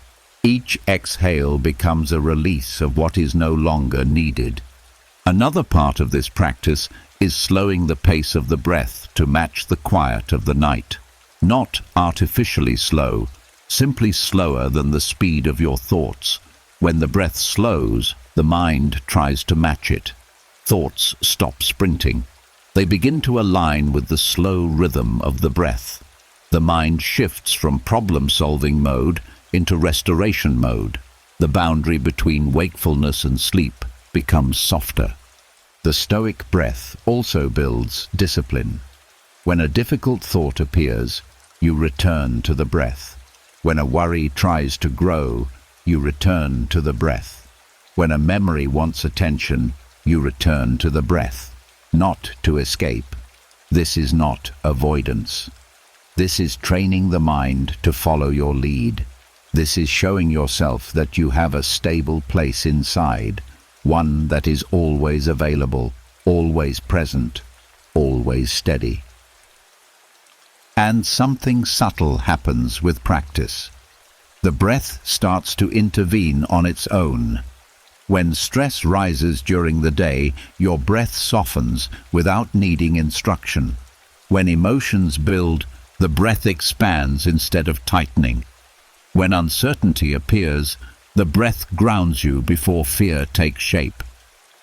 This is the transformation the Stoics sought, turning wisdom into instinct, reason into reflex. Before sleep, the Stoic breath of rationality becomes a bridge between your active day and your restful night. You breathe in gently, letting the chest rise with ease. You breathe out slowly, allowing tension to fall away. With each cycle, the mind becomes less tangled and the body becomes more trusting. This practice also reinforces humility. You realize that peace is not something you create through force or intellect. It is something you allow when the body feels safe enough to release its grip. Breath is the language of that safety. Breath is the signal that tells every system inside you, you can rest now. And as your breath settles into a calm rhythm, thoughts lose their urgency. Emotions lose their sharpness. The inner world quiets without effort. The breath becomes a soft guide, leading you into a state where sleep can naturally take over. In this way, the Stoic breath of rationality is not just a technique, it is a return to the simplest, oldest truth, that peace begins with the breath. That clarity grows when the breath slows, that wisdom enters when the body relaxes, and that sleep comes most easily when mind and breath move together, gently, steadily, without resistance. With every exhale, you let a little more of the day go. With every inhale, you make room for the stillness that follows. And in that rhythm, the night becomes a place where the mind can finally rest. The breath becomes a quiet guide when you allow it to steady you. But there is another Stoic practice that takes that calm and expands it into something even deeper. Something that dissolves anxiety not by shrinking it, but by placing it inside a much larger frame. A gentle shift in perspective that turns restlessness into softness and small worries into passing details. The Stoics called it the view from above, a way of seeing your life from a higher vantage point, so the mind no longer feels trapped inside the tight space of your thoughts. This practice is not about fantasy, nor is it about escaping your problems. It is about stepping outside the narrow tunnel of stress, seeing the bigger landscape, and realizing that what feels overwhelming up close looks different from a wider view. At night, when the mind tends to magnify everything, this shift in scale becomes one of the most powerful tools for inducing sleep. The view from above begins with a simple, internal widening. You let your awareness pull back from the tiny details of your day, the conversations, the tasks, the emotions, and you look at your life as if from a higher level. You stop staring at each moment as if it defines you. Instead, you allow yourself to see the whole arc of who you are. This softens intensity without dismissing your experience. It helps you understand that the stress of today is just one thread in a much larger tapestry. This widening creates immediate relief. Many worries grow heavy because you are standing too close to them.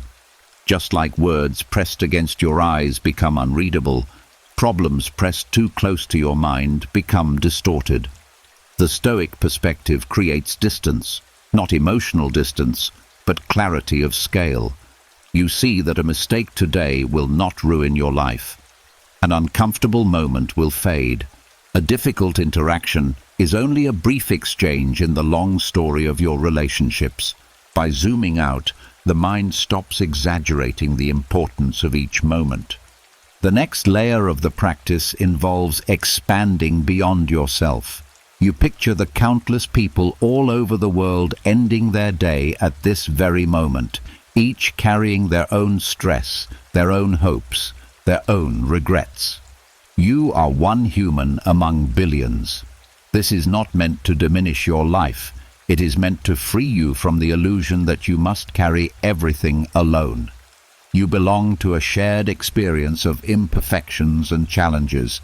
This recognition softens loneliness. It dissolves the sense that your struggles isolate you. You see that life is an unfolding process happening everywhere, not just in your mind.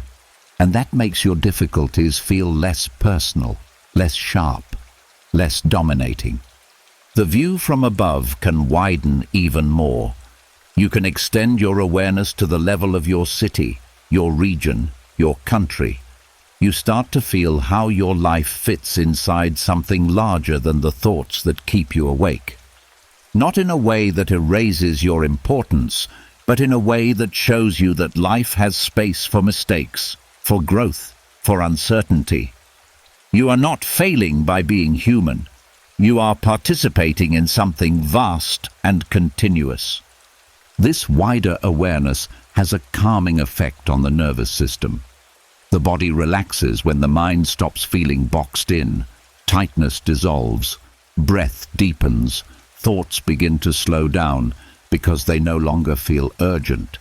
You are no longer trapped inside the echo chamber of your own concerns. You have space, you have air, you have perspective. Another powerful part of this practice is observing the movement of life from the higher view. Cities with their lights, oceans with their tides, wind passing through forests, people in quiet rooms ending their day, cars, trains, voices, distant music, life unfolding everywhere with its own rhythm. You see that your life, too, is part of this movement.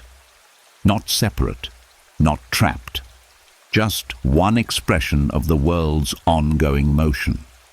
When you see yourself inside this flow, your grip on the day's troubles releases naturally. You no longer carry the day as something heavy. You see it as one brief chapter in a story that stretches far beyond a single moment. This perspective also brings humility, not the kind that makes you feel small, but the kind that gives you peace. It reminds you that you do not need to control everything.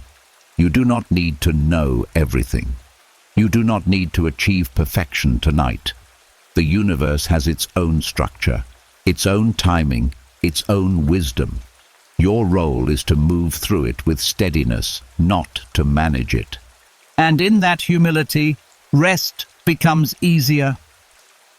The view from above also reveals beauty, the beauty of impermanence, the beauty of your smallness inside a vast universe, the beauty of being alive at all, the beauty of knowing that even though your worries feel heavy, they are part of a life with meaning, texture, and depth. Instead of drowning in the details of your day, you rise above them and see the subtle magic of existence itself. As the mind expands, the emotions soften. A tight chest loosens. A racing mind slows. Thoughts lose their sharp edges. The night becomes less threatening because you no longer feel confined inside the small cage of your immediate concerns. Eventually, the perspective widens to the point where your day seems small enough to release. You see it in its full context. You see that it doesn't need to be held anymore. You see that it will fold into memory like all other days before it. And with that recognition, you allow yourself to drift downward from this higher view, back into the warmth of your body, back into the softness of your breath, back into the quiet comfort of your bed. What once felt overwhelming now feels manageable. What once felt urgent now feels distant. What once felt heavy now feels like something you can gently set aside. The view from above doesn't make your problems disappear. It simply frees you from the illusion that you are trapped inside them. And with that freedom, sleep becomes not just possible, but natural, peaceful, and deeply restorative. The world grows softer when you lift yourself above the tight borders of your worries. But there is another shift the Stoics used at night, one that changes the way your mind measures its own worth. Because even after gaining perspective, many people still fall asleep with a lingering sense of failure. Not because they did anything terrible, but because they judge their day by the wrong standards. Achievement, productivity, perfection, approval. These are heavy measures. They create pressure that follows you into the night. The Stoics chose something gentler, something wiser. They rehearsed virtue, not success. They ended their day by asking who they were, not what they accomplished. And this shift changes the emotional weight of the night in a profound way. Rehearsing virtue means reviewing your day through the lens of your character, not your performance. Not your results, your character, the parts of you that are truly yours, your patience, your honesty, your courage, your restraint, your kindness, your effort. These are the things the Stoics believed formed the real core of a person. These are the things you carry independently of external circumstances. When you review your day this way, the mind begins to soften. The pressure to be perfect dissolves. The disappointment in unfinished tasks loses its sting. You stop defining yourself by outcomes you could not fully control. Instead, you recognize the steadiness you brought to the day, even in small ways. This practice begins with noticing where you acted in alignment with the kind of person you want to be. Maybe you stayed calm in a moment that used to provoke you. Maybe you were honest when it was easier not to be. Maybe you showed restraint when anger tempted you. Maybe you tried, even when you were tired. These moments matter. They shape your character with far more depth than a completed to-do list ever could. The Stoics believed that one act of virtue outweighs 100 external successes, not because success is unimportant, but because character is what remains when circumstances shift. When you acknowledge your small acts of virtue at night, you build inner confidence that no setback can take away. There is another layer to this practice, identifying where you drifted from your values without judgment. This is not punishment, it is clarity. You simply notice the moments where you were reactive, impatient, distracted, or unkind. You acknowledge them gently, with the understanding that being human means you will fall short sometimes. The key is not to attack yourself. The key is to see clearly so you can adjust tomorrow. This soft, honest review prevents the spiral of self-criticism that often keeps people awake. Instead of telling yourself that you failed, you tell yourself, "This is where I went off track. This is how I can do better, and this is how I stayed true." This mindset strengthens you rather than shames you. Rehearsing virtue also dissolves comparison. When you measure yourself by character, you stop thinking about how you performed relative to others. The mind no longer wastes energy comparing your achievements to someone else's timeline. You recognize that success is circumstantial, but virtue is within your control. This removes a layer of anxiety that often clings to the mind at night. Another powerful effect of this practice is the way it reorients your emotional compass. When you focus on virtue, you stop seeking validation from the outside world. You stop replaying conversations trying to determine whether others approved of you. You stop tying your sense of worth to external outcomes. Your sense of self becomes internal, stable, rooted, and a rooted mind rests more easily. This nightly rehearsal also teaches you humility in the truest sense. Not humiliation, but groundedness. You see that you are a work in progress. You see that growth is gradual. You see that your worth does not rise and fall with each daily success or failure. You see that your life is shaped not by perfect days, but by consistent alignment with your deeper values. As you continue this practice, something subtle begins to change. You stop ending your day with pressure. You stop falling asleep feeling like you are behind. Instead, you end your day with a sense of integrity, not perfection, a sense of intention, not performance, a sense of becoming, not proving. This shift also prepares you better for tomorrow. When you fall asleep with virtue as your guide, you wake with clarity about the kind of person you want to be. You begin the day not by chasing outcomes, but by shaping your character through small actions. This gives your life a quiet direction that makes anxiety less dominant. Rehearsing virtue at night also reduces regret. When you view mistakes through the lens of growth, not self-blame, the emotional sting fades. You learn from them without carrying them into sleep. This transforms the night from a space of rumination to a space of renewal. As you settle into bed, This practice becomes a gentle ritual. You look back at your day through kind eyes. You hold your strengths with gratitude. You acknowledge your shortcomings with honesty, and you let both soften into the darkness. Your worth does not depend on success. Your identity does not depend on achievement. Your peace does not depend on perfection. It depends on the quiet, steady choice to live each day with intention, and the willingness to rest at night, knowing that growth is a lifelong path. With virtue as your compass, the mind releases its grip on results, the heart relaxes, and sleep becomes a return to the person you are becoming, not the person you fear you're not. The mind settles differently when you end the day measured by your character rather than your achievements.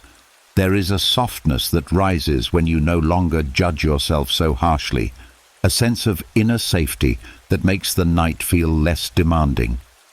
And in that softened space, the Stoics often introduced something gentle yet powerful, a simple image that calms the mind and centers attention without force.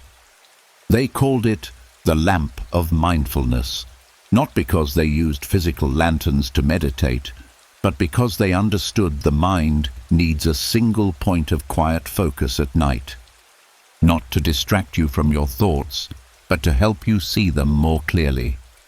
The lamp is a symbol, a guide, a small, steady light inside your awareness.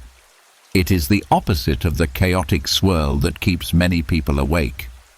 The visualization begins with recognizing how scattered your attention becomes throughout the day.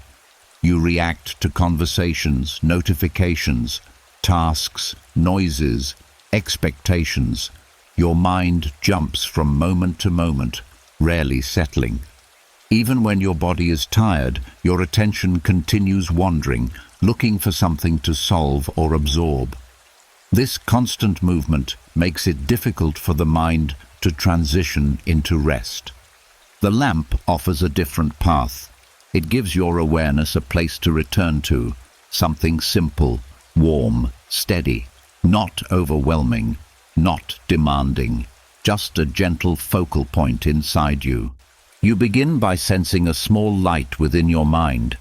You don't force an image. You simply feel the presence of something warm and stable in the center of your awareness. It's not a flame that flickers wildly. It's not bright or intense.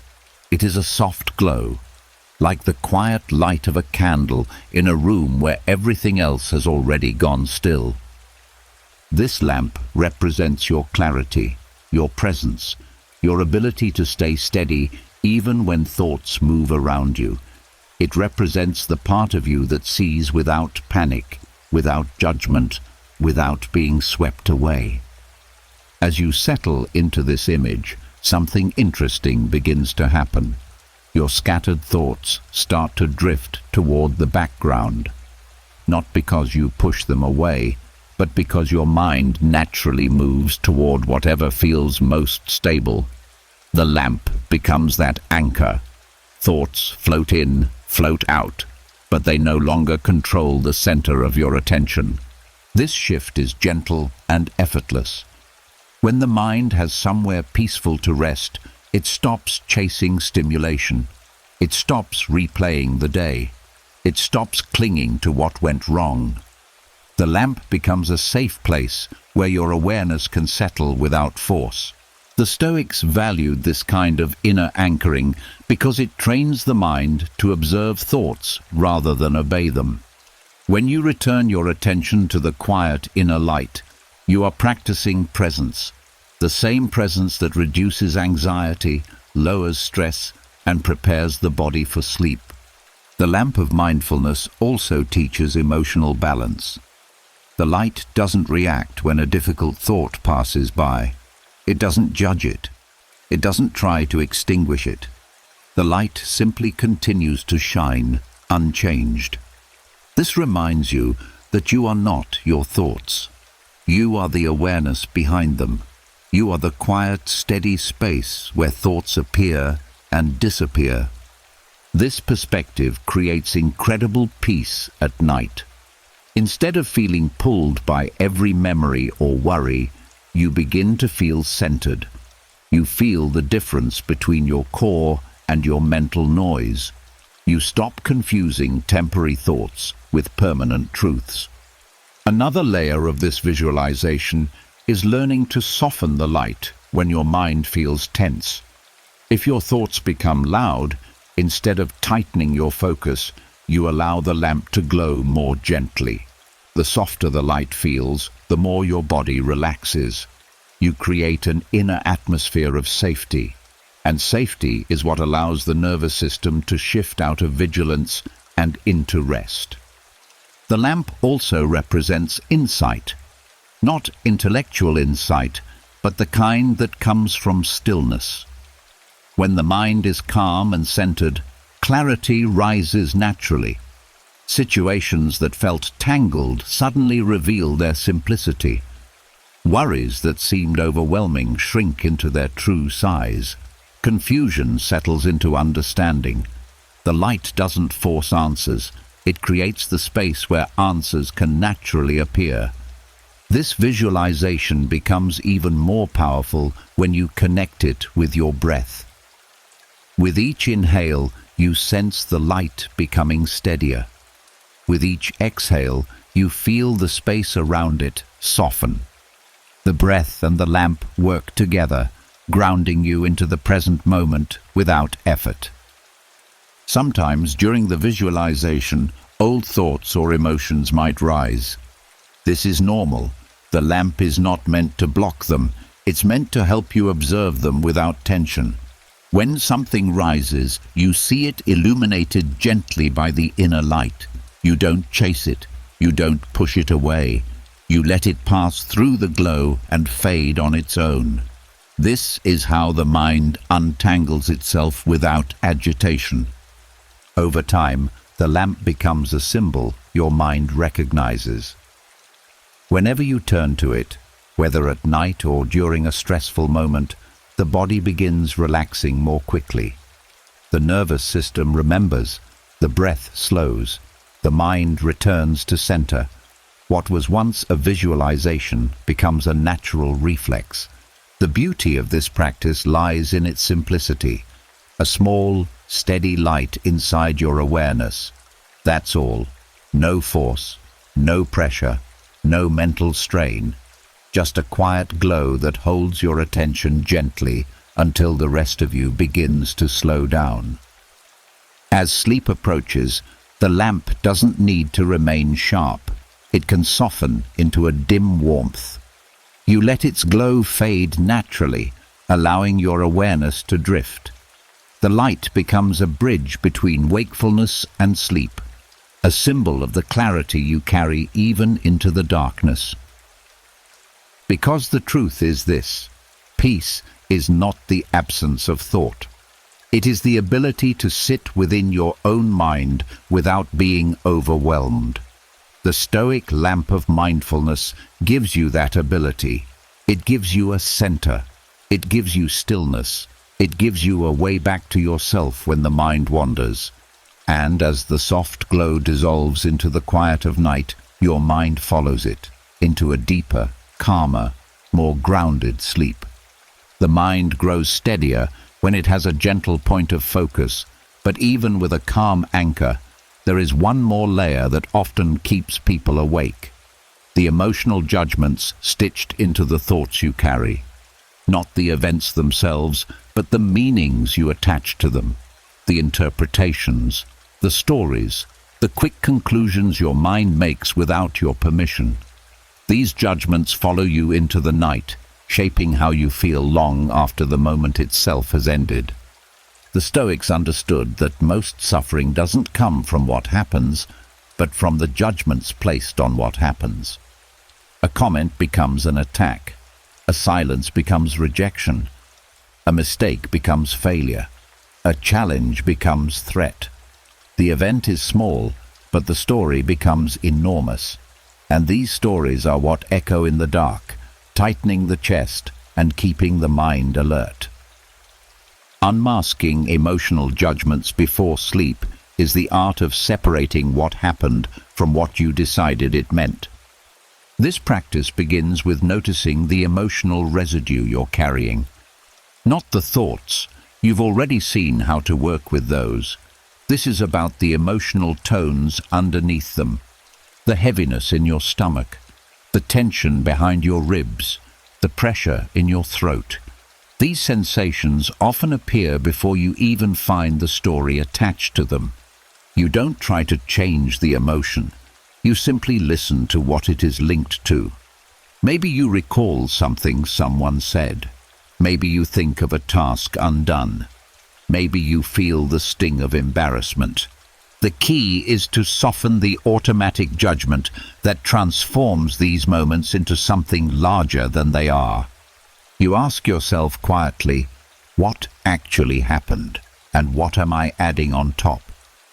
This question creates a small gap in the mind, just enough space for clarity to enter. The event becomes separate from the interpretation. You see that someone's tone felt sharp, but you assigned meaning to it that may not be true.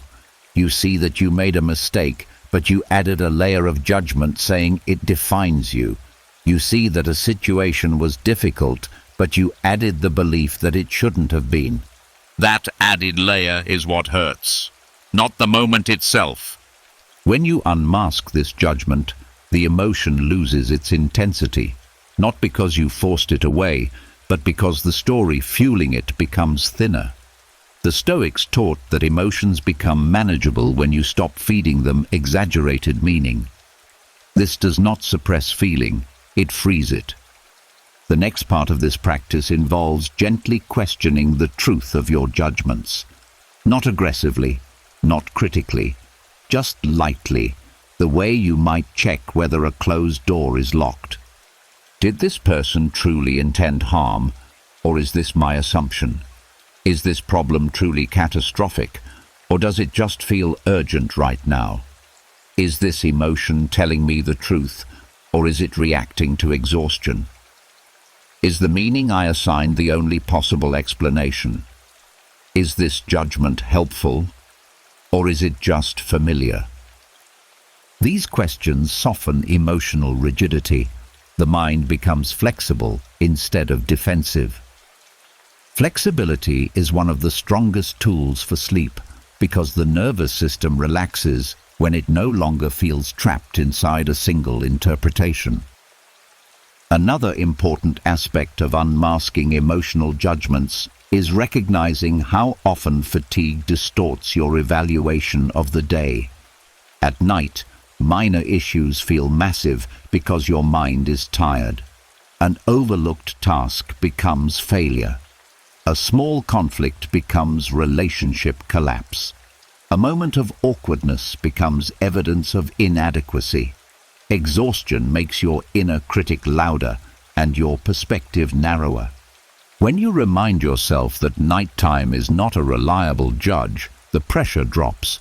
You recognize that your emotional reactions at night are not accurate reflections of your worth or your life.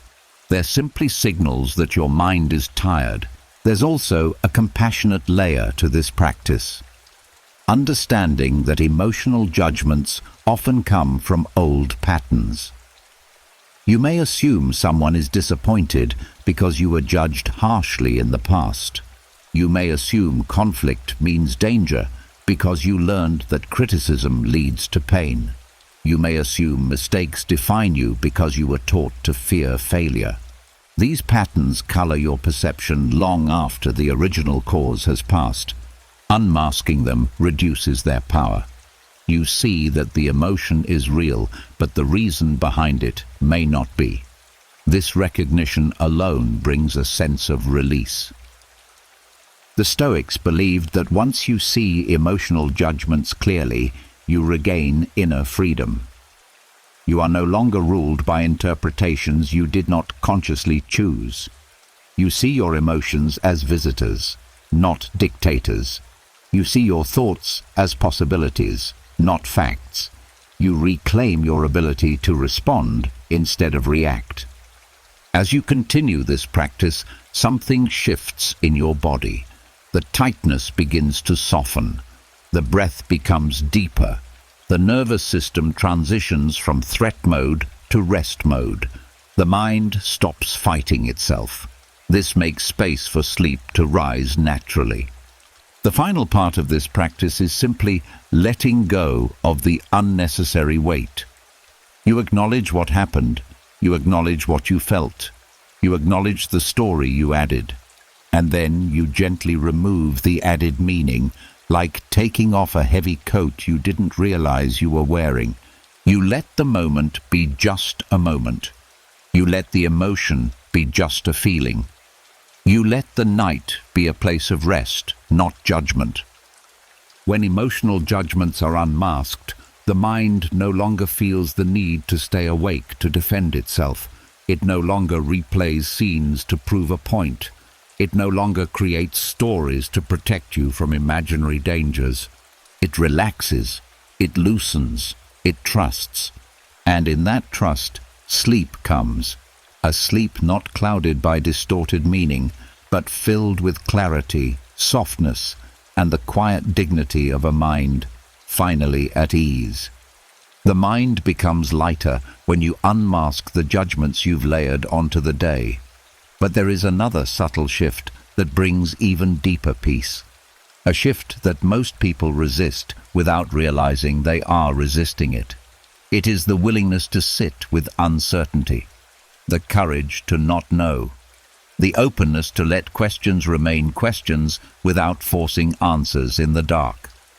The Stoics had a term for this: aporia, a state of questioning, of deliberate unknowing, of resting inside doubt without fear.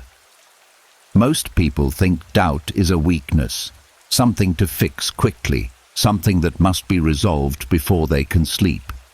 But the Stoics saw it differently. They believed that doubt, when met with steadiness, becomes one of the most powerful tools for clarity. Not tonight, perhaps, but in time. Nightly aporia is not confusion. It is productive doubt. A gentle acceptance that you don't need every answer right now, that you don't need to figure out every problem before you rest. That truth arises more easily from a quiet mind than a frantic one. This practice begins with acknowledging the questions that tug at you as the night settles in. They might be small, like whether you handled something well. They might be large, like the direction of your life. But instead of scrambling for certainty, you allow yourself to pause. You let the question exist without rushing to solve it. This alone reduces anxiety, because much of nighttime stress comes from the mind trying to force clarity while it is exhausted. When you allow doubt without resistance, the nervous system relaxes. The pressure drops. The mind no longer feels cornered by its own need for answers. You shift from "I must know" to "I can wait." And in that waiting, the mind finally feels safe enough to rest. Aporia also helps you see the difference between a real problem and a nighttime illusion. Fatigue makes questions feel more threatening. Your mind becomes dramatic, impatient, fearful. It tries to demand solutions for situations that don't need solutions tonight. By accepting uncertainty, you skip the emotional spiral entirely. Instead of "I need to figure this out right now," you shift into "This doesn't need to be solved while I'm tired." This simple recognition softens the urgency. The next part of this practice involves humility, the kind that eases the heart rather than diminishes it. You admit that you are human, that you do not see everything clearly in the moment, that some answers require time, distance, growth, or rest before they reveal themselves. The Stoics believed humility was the gateway to wisdom because it prevents the mind from forcing conclusions it is not ready for. This humility creates space inside you, a space where questions can breathe instead of suffocate you, a space where uncertainty does not feel like danger, a space where not knowing is simply part of being alive. Nightly aporia also dissolves the fear of making mistakes. You recognize that uncertainty does not mean failure. It means you are in the middle of learning. It means you are in transition. It means you are becoming someone wiser, someone deeper, someone more grounded. When you embrace this truth, the mind becomes less rigid. Rigidity is what keeps people awake. Openness is what lets them rest. Another layer of this practice is refusing to create imaginary answers in the absence of real ones. Many people fill uncertainty with fear. If they don't know what someone meant, they assume the worst. If they don't know what tomorrow holds, they imagine disaster. If they don't know the outcome of a situation, they predict failure. This habit tightens the chest and keeps the mind alert. Aporia breaks this pattern by reminding you, what I don't know does not need to be filled with fear. You let the unknown remain unknown. You let silence remain silence. You let tomorrow remain tomorrow. This creates a peaceful emptiness rather than a frightening one. The Stoics practiced aporia as a form of mental training. They believed that a person who can sit calmly with doubt becomes unshakable. This kind of calm does not come from having all the answers. It comes from no longer being afraid of the questions. This practice also teaches emotional honesty. You stop pretending to know things you don't. You stop pretending to feel certain when you're not. You stop pretending to control outcomes that are still unfolding. This honesty is not weakness, it is maturity. It allows the mind to stop performing and start resting. When you embrace aporia before bed, you also soften your relationship with time. You accept that clarity often arrives slowly. That insight ripens like fruit, not instantly, not on command, but naturally. You give tomorrow's challenges the respect of waiting until tomorrow. You give your mind permission to pause. The final part of this practice is releasing yourself from the pressure to resolve everything alone. You acknowledge that life often reveals answers in unexpected ways, through conversations, through rest, through reflection, through simply living another day. Aporia invites you to trust that clarity will come, not because you force it, but because you allow room for it. As you lie in the dark, this acceptance becomes peaceful. You feel the mind loosening its grip on the need to know. Your breath deepens, your body unwinds. The night shifts from a place of mental pressure to a place of surrender. Surrender not of defeat, but of wisdom. Not every knot must be untied before sleep. Not every question must be answered tonight. Not every path must be visible in the dark. When you allow uncertainty to be part of the night, you transform doubt into calm. You transform confusion into openness. You transform the unknown into a place where sleep can rise naturally. Aporia is the gentle reminder that peace does not come from having every answer. It comes from trusting yourself enough to rest without one. The mind grows quieter when you stop forcing answers. But there is another layer of peace waiting, one that comes from putting the self down for the night. Not the true self, but the constructed one. The version of you that spent the day performing, defending, proving, managing impressions, chasing worth, avoiding judgment. The ego is loud during the day because the world demands so much of it. But at night, when everything external fades, that same ego becomes a weight you no longer need to carry.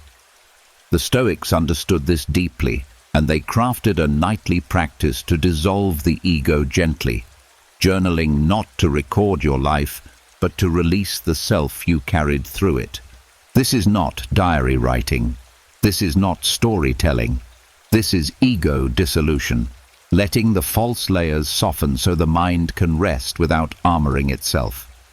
This practice begins with seeing how much of your tension comes from ego-driven thoughts. The need to be right, the fear of being misunderstood, the pressure to appear competent, the sadness of not being seen, the resentment that comes from feeling unappreciated. These are not flaws, they are human impulses, but they tighten the mind. They keep you awake. They bind you to narratives that exhaust you. Stoic night journaling opens a door out of these stories. You begin by placing your thoughts on paper, not to justify them, not to embellish them, not to turn them into dramatic scenes, but to expose them to light. The ego thrives in secrecy. It becomes large when it is unspoken. When you write your thoughts honestly, without performance, they lose their intensity. Their edges soften. Their authority weakens. You write about the moments that triggered you, not to blame others, but to see the ego's fingerprints. Maybe someone ignored you and it bothered you more than you admitted. Maybe you were irritated because you felt disrespected. Maybe you were sensitive because you feared looking incompetent. When these thoughts remain inside, they twist into knots. When they leave through the pen, the knots loosen. The Stoics practiced this nightly to uncover where their reactions came from. Was it virtue or ego? Was it principle or pride? Was it wisdom or insecurity? You don't judge what you write, you simply see it. And seeing is enough to dissolve the ego's tight grip. Another powerful aspect of this practice is humility, not forced humility, not self-criticism, but clear-eyed honesty. You acknowledge where you overreacted. You acknowledge where you took things personally. You acknowledge where you chased validation instead of truth. This is not self-blame. It is the liberation that comes from honesty. The ego cannot survive in a mind that sees itself clearly. When you write down your reactions, you begin to notice patterns.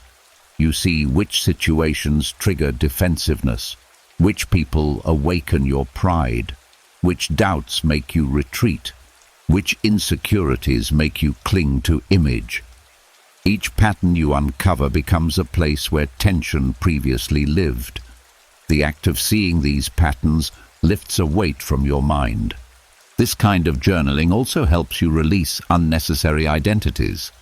Identities are roles you play during the day: worker, parent, partner, friend, achiever, problem solver. They are useful, but they are not the whole of you. Before sleep, you gently put these roles down. You write out what you carried in each identity, and then you let it rest.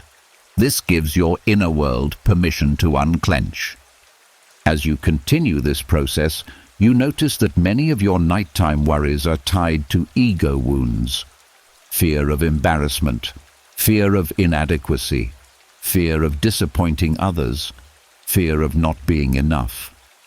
These fears shrink when you meet them with truth. You put them on paper and see them for what they are: human concerns, not final judgments about your worth. The Stoics believe the ego dissolves in honesty. When you expose your inner world without shame, your mind no longer feels the need to defend itself. It can rest without performing. It can soften without fear. This is the beginning of real peace. Another layer of this journaling practice is gratitude for your own growth, not for accomplishments, but for the way you saw yourself clearly. Gratitude for the moments you caught your pride. Gratitude for the times you chose patience. Gratitude for your ability to reflect at all.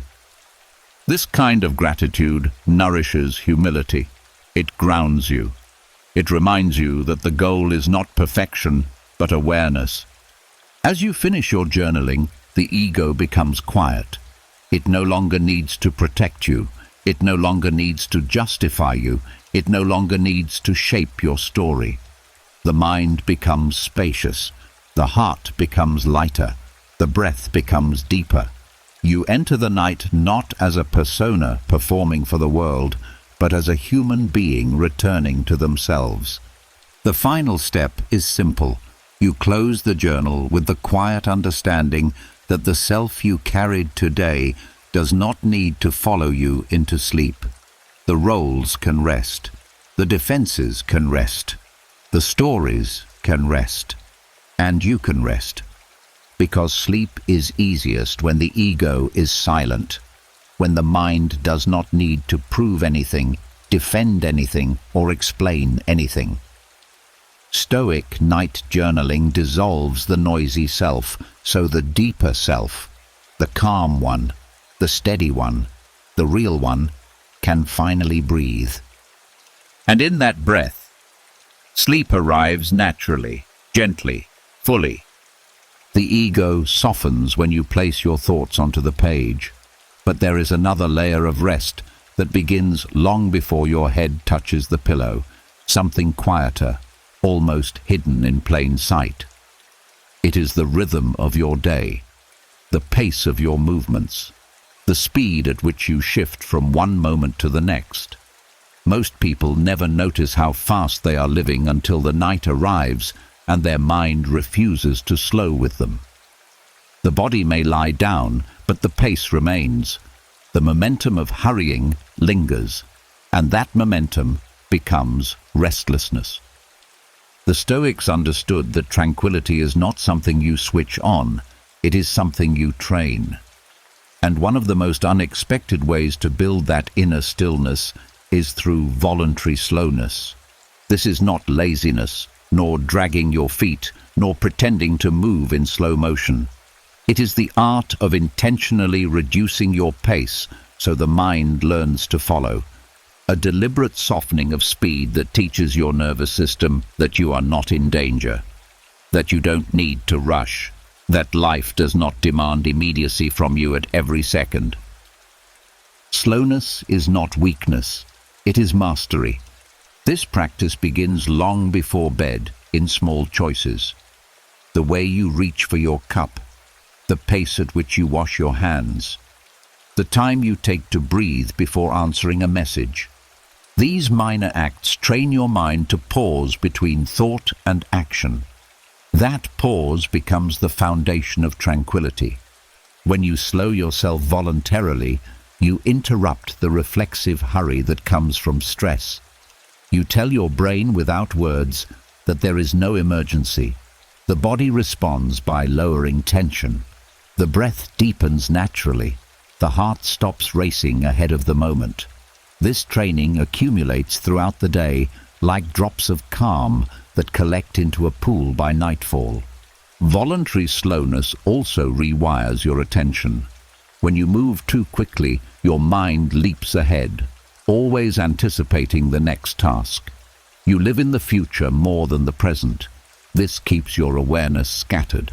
When you slow down intentionally, your attention returns to the moment you are actually living. You feel the weight in your hands, the temperature in the air, the breath in your chest.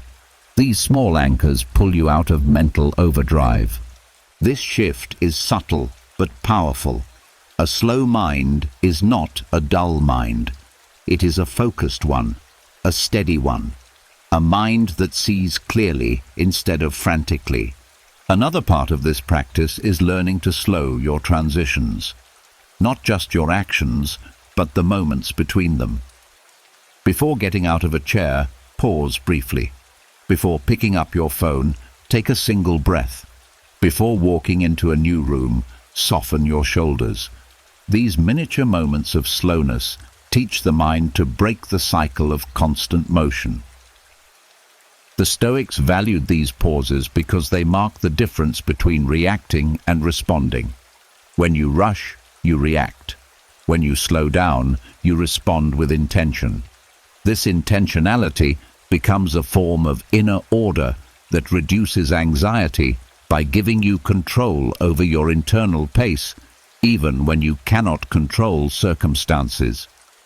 Voluntary slowness also helps dissolve the illusion that everything must be done quickly. So much stress comes from urgency that isn't real.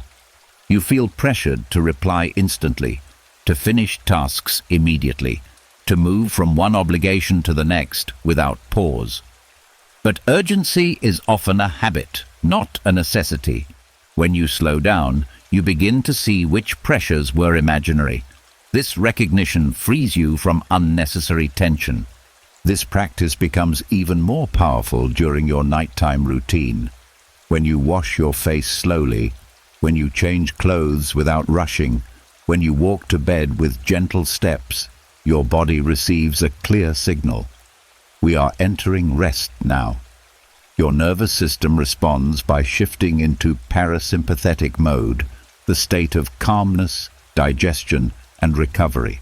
The transitions become invitations for the body to unwind. Another benefit of voluntary slowness is how it reduces emotional reactivity. When you slow your physical pace, you also slow down the speed of your emotions. Anger burns less intensely.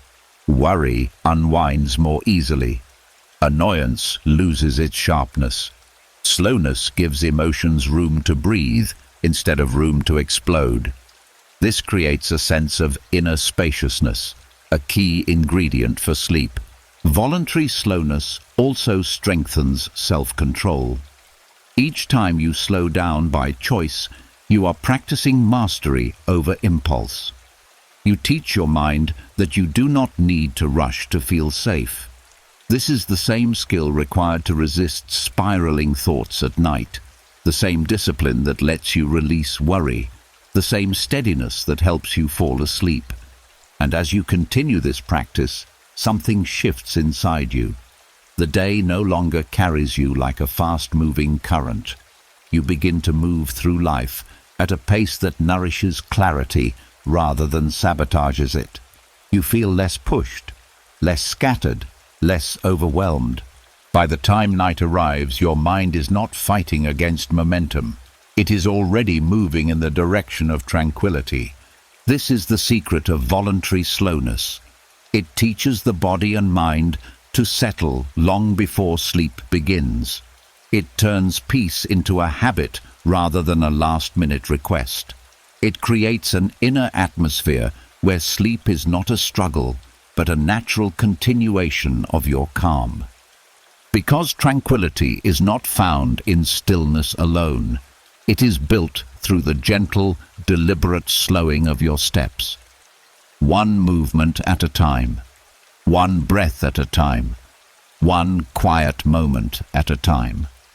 And when the night finally wraps around you, your mind is already where it needs to be, unrushed, unforced, and ready for deep, restorative sleep. The mind grows calmer when the pace of your day slows, but there is another layer of tranquility that comes not from movement, but from what surrounds you. Many people enter the night carrying not just thoughts and emotions, but clutter, the kind you can see and the kind you can't. Visual clutter, mental clutter, digital clutter, emotional clutter. Every object, every notification, every unfinished task whispers at the edge of your attention, keeping the mind slightly alert even when you want to rest. This is why the Stoics valued simplicity, not as an aesthetic, but as a path to freedom. And at night, this simplicity becomes a powerful form of peace. Nocturnal minimalism is the practice of removing unnecessary noise from your environment and your mind so your attention can finally relax. It's not about owning nothing. It's about being free from what you don't need right now. The practice begins with the physical space around you. You don't have to redesign your entire room. You simply choose what will accompany you into the night. A few things matter: the softness of your bed, the air in the room, the light or darkness, the absence of distractions. Everything else is optional. The mind rests more easily when the senses are not being pulled in multiple directions. A cluttered room hums with unfinished business. A simple room breathes. You reduce visual noise by making small changes. putting aside what belongs to tomorrow, clearing surfaces that pull your attention, softening lights, closing the door on the spaces that demand your energy. You create a boundary that separates the world of tasks from the world of rest. This physical simplicity reflects to the mind. There is nothing to manage here. You are safe. But nocturnal minimalism does not stop with objects. It extends into what you choose to think about. The world gives you thousands of mental files to open at night, but you only need a few. Instead of carrying the entire day into your sleep, you keep only what supports your peace. You choose one or two thoughts worth holding, a lesson learned, a quiet gratitude, a moment of beauty. Everything else can wait. This intentional reduction quiets the mind. It prevents spirals. It anchors you in what is essential rather than what is overwhelming. There is also the digital layer. Screens pull the mind outward. Notifications steal your attention. The glow of a phone keeps the nervous system alert. Nocturnal minimalism invites you to put these devices away long before sleep, not as punishment, but as protection. When you disconnect from the digital world, your brain slowly returns to its natural rhythm. Thoughts become softer, emotions become quieter, the body shifts from vigilance to rest. Another powerful part of this practice is emotional minimalism, not avoiding emotions, but choosing which ones you give space to before sleep. If a worry demands attention, you acknowledge it, but set it aside gently. You don't allow every feeling to take up room in the night. You choose emotional simplicity, calmness, acceptance, presence. You let go of the need to dissect every mood. You allow feelings to settle, the way mud settles when you stop stirring the water. Nocturnal minimalism also involves reducing internal dialogue. The mind loves to narrate, to judge, to analyze, but at night, this narration becomes noise. The Stoics practiced a quieting of inner commentary by reminding themselves that the day is done. No more decisions, no more judgments, no more internal debates. The night is not a place for strategy. It is a place for stillness. This softening of inner speech creates a quiet mental room where sleep can enter. The practice also includes simplifying your expectations. Many people lie awake because they pressure themselves to fall asleep quickly. They treat rest like a performance. Nocturnal minimalism shifts the mindset from "I must sleep now" to "I am creating the conditions for rest." You remove the internal clutter of urgency. You give sleep permission to arrive at its own pace. Another effect of this practice is the way it restores dignity to the night. When you simplify your surroundings, your mind, and your emotional load, the night becomes sacred rather than chaotic. It becomes a time of resetting rather than ruminating, a time of being rather than managing, a time of softening rather than pushing. Nocturnal minimalism is also a form of self-respect. You acknowledge that your mind deserves quiet, your body deserves stillness, your inner world deserves space. By clearing away the unnecessary, you give yourself a kind of inner generosity, a gift of peace that no one else can give you. With continued practice, the night becomes easier. Your room feels like a refuge. Your thoughts feel lighter. Your emotions feel less tangled. You stop entering sleep with a crowded mind. Instead, you enter it with a sense of spaciousness, clarity, and calm. This is the essence of nocturnal minimalism. Keep only what brings peace. Let go of what stirs chaos. Simplify the night so the mind can rest. And by removing what does not serve you, you make room for what does. Deep, natural, unforced sleep. The mind becomes spacious when you simplify the world around you, but tranquility deepens when you remember that you are not separate from the natural rhythms that guide everything alive. Modern life moves in sharp lines, deadlines, alarms, schedules, screens, yet your body still follows the quiet patterns of sunrise, sunset, seasons, temperature, darkness, and light. The Stoics understood this deeply. They believed that peace is not created. It is returned to by aligning yourself with the rhythms that nature has been following long before humans began to rush. Meditating on nature's rhythm at night brings the mind back into harmony with the order of the world. It softens the artificial pressure of human time and replaces it with the gentle pulse of life itself. When you tune into this rhythm, something inside you relaxes without effort. You stop fighting the night. You stop resisting stillness. You stop holding yourself to the pace of machines and expectations. You return to the pace of the earth. This practice begins with recognizing that everything in nature follows cycles. Day becomes night, light becomes shadow, activity becomes rest. Even the waves have their rise and fall. Even the trees breathe with the seasons. Nothing in nature stays in motion forever, and nothing rests forever. Everything moves between these states naturally. Sleep is part of this rhythm. It is not a task. It is not an achievement. It is a continuation of the cycle you were born into.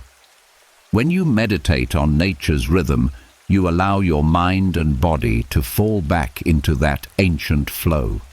You start by noticing the shift around you as night falls, the quietness outside, the way the air feels heavier, the way light changes shape. You don't have to step outdoors to feel it. The body senses the transition automatically. This transition is not a mistake. It is the world telling you to turn inward. As you slow down and become aware of this shift, you begin noticing that your own biology is responding. Your breath deepens, your heartbeat softens, your thoughts slow down, the day's fire cools. This is nature working through you. When you follow it instead of resisting it, the mind stops fighting against sleep.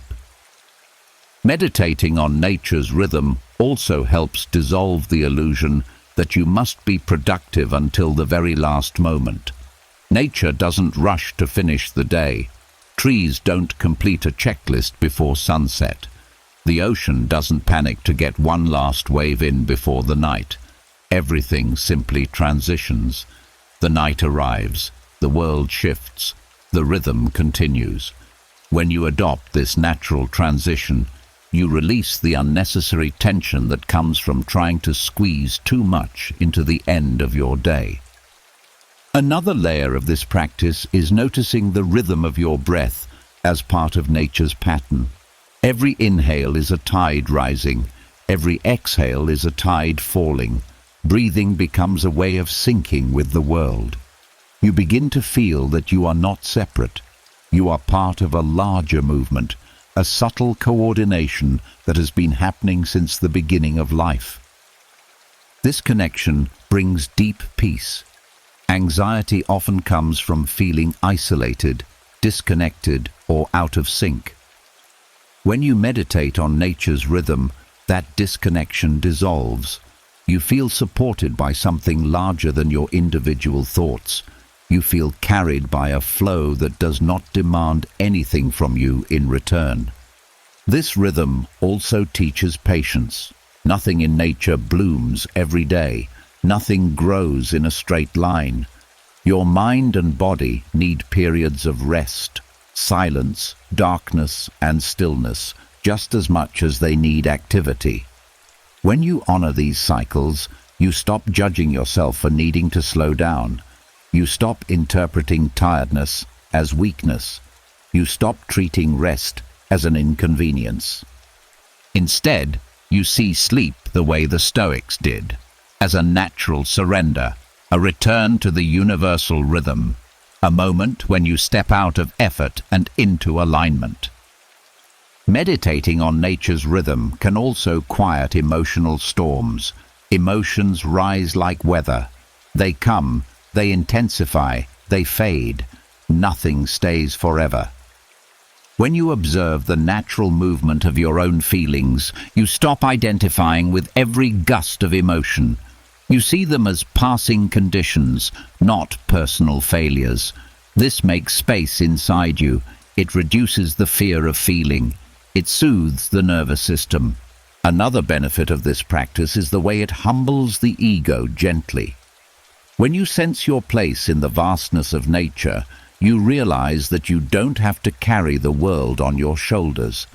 You don't have to control everything. You don't have to solve every problem before you rest. The earth continues turning without your constant involvement. The night arrives even if you do nothing. This recognition frees the heart from strain. As you settle deeper into this meditation, you begin to feel the rhythm of your own body more clearly. The slowing of your pulse, the heaviness of your limbs, the natural release of your muscles. You feel the day leaving you the way the sun leaves the sky. You become part of the same transition happening outside your window. And in that alignment, sleep stops being a struggle. It becomes a continuation of nature's flow, a falling into place, a returning, a softening. Meditating on nature's rhythm reminds you that tranquility is not something you invent. It is something you uncover by moving at the pace you were designed for. When you surrender to this rhythm, you fall asleep, not as someone fighting their thoughts, but as someone carried gently by the same forces that guide the stars, the tides, the seasons, and all living things. In that alignment, the night becomes a place of deep, natural peace. The mind settles into deeper harmony when you reconnect with nature's quiet cycles. But there is another doorway to peace the Stoics guarded carefully, one so simple that most people overlook it entirely. It is the ability to be satisfied with the present moment, not the ideal moment, not the future moment, not the improved version of life you hope to reach someday. Just now, exactly as it is. Nothing added, nothing removed, nothing chased. The Stoics called this inner stance of profound truth. Right now is enough.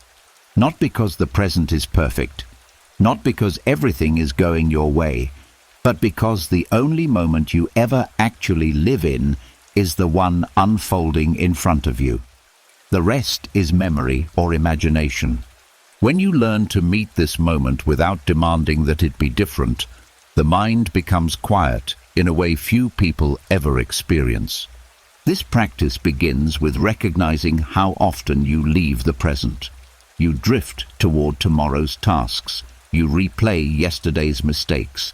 You stretch yourself into imaginary futures where things go wrong or where things must go perfectly. Every time you abandon the present, your peace goes with it. And when the night arrives, your mind is still pulling you into places you cannot reach. Right now is enough brings you back. You start by noticing what is actually true in this moment. Not the stories, not the fears, not the assumptions. Just the simple facts. You are here. You are breathing.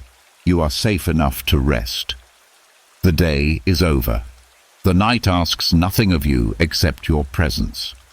When you return to the truth of this moment, the pressure to fix, predict, or perform dissolves. This shift is small, but powerful. It is the realization that the mind creates most of its own suffering by insisting that the present is somehow incomplete, that something else must happen first, that you must be further along, that you must do more before you are allowed to rest. But the Stoics taught that the present moment is whole. It does not need your improvement. It needs your acceptance. Right now is enough also softens the relentless pace of modern life, the pressure to be productive until the very last second, the sense that your worth is tied to how much you accomplish today, the quiet guilt that whispers you should have done more. These thoughts keep the mind restless and the body tense. When you remind yourself that right now, this breath, this stillness, this quiet space is enough, the mind unclenches. You stop measuring yourself by your output. You stop rushing toward tomorrow. You stop replaying today in search of mistakes.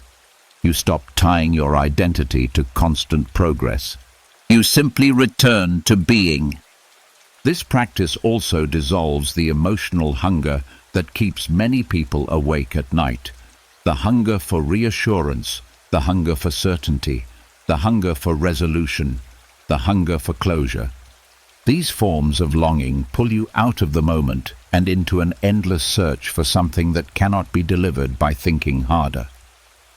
When you settle into right now is enough, that hunger quiets. You don't need to solve every doubt. You don't need to secure tomorrow. You don't need to rewrite the past. You don't need to answer every emotional question before sleep. You allow the moment to be complete without adding more weight. Another layer of this practice involves noticing the comfort available right now, comfort you usually overlook.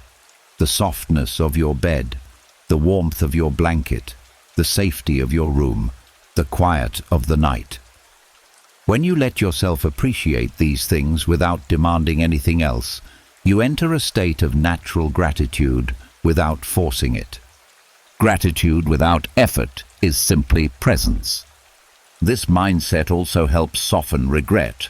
Regret thrives when the mind wanders into the past and insists that things should have unfolded differently. But the Stoics understood that the past is fixed. You cannot change it. You cannot edit it. You cannot negotiate with it. You can only meet the present with clarity. When you ground yourself in the truth that this moment is enough, even after an imperfect day, you stop punishing yourself for what is already gone. The present becomes a place of forgiveness. Right now is enough also teaches endurance. When life feels heavy, the mind often imagines the weight stretching into forever. But when you focus only on the present moment, the burden shrinks. You do not need to endure the whole future. You only need to endure this moment, and this moment is survivable. This moment is manageable. This moment is a single breath. This recognition is calming. It brings the mind out of catastrophic thinking and into something you can handle. And finally, this practice helps you enter sleep without tension. When the present moment is enough, you no longer demand that the night fix you, change you, or redeem your day. You simply allow sleep to come when it comes. You let rest be what it is, a natural act, not a task to complete. The Stoics believed that peace lives inside the present, not in achievement, not in control, not in certainty, in now. And when you return to the truth that right now is enough, the night becomes a place of deep surrender. The mind stops racing, the heart stops gripping, the breath becomes soft, and sleep rises naturally, like something that was waiting for you the entire time. You just needed to come home to the moment you were already in. The present moment becomes gentler when you allow it to be enough. But there is still one voice capable of pulling you out of peace. The voice inside your mind that acts like a relentless judge. The Stoics understood this voice well. They knew that humans often suffer more from the accusations they direct at themselves than from anything the world could ever say. This inner voice has many names, but tonight it becomes clear what it truly is: the inner prosecutor. the part of you that reviews your day not to understand it, but to convict you, the part that exaggerates your flaws, highlights your mistakes, and interprets every small imperfection as evidence against you. It speaks loudly when the world goes quiet. It speaks harshly when you are tired. And its judgments can keep you awake long after your body begs for rest. Unloading the inner prosecutor is the art of releasing self-condemnation so the mind can enter the night without carrying a courtroom inside. This practice begins with noticing when judgment arises. It often shows up subtly. A replay of something you said, a tightening in your chest, a whisper that you should have done better, a sudden wave of embarrassment for something no one else even remembers. The prosecutor thrives on moments like these. It gathers them, stitches them together, and builds a case against you. It does not seek truth. It seeks guilt. The Stoics taught that this voice is not wisdom. It is habit. It is fear disguised as discipline. It is insecurity wearing the mask of self-improvement. It is the leftover voice of childhood expectations, past criticism, perfectionism, and the old belief that you must earn your right to rest. The first step in unloading this voice is recognizing that it is not you. It is a mental pattern, a defense mechanism, a leftover survival strategy. When you see it as a part of the mind, not the whole mind, you create distance. The accusations lose their sting when you stop accepting them as truth. The next step is asking one simple question. Is this judgment necessary or just familiar? Most of the inner prosecutor's accusations are not necessary. They do not guide you. They do not teach you.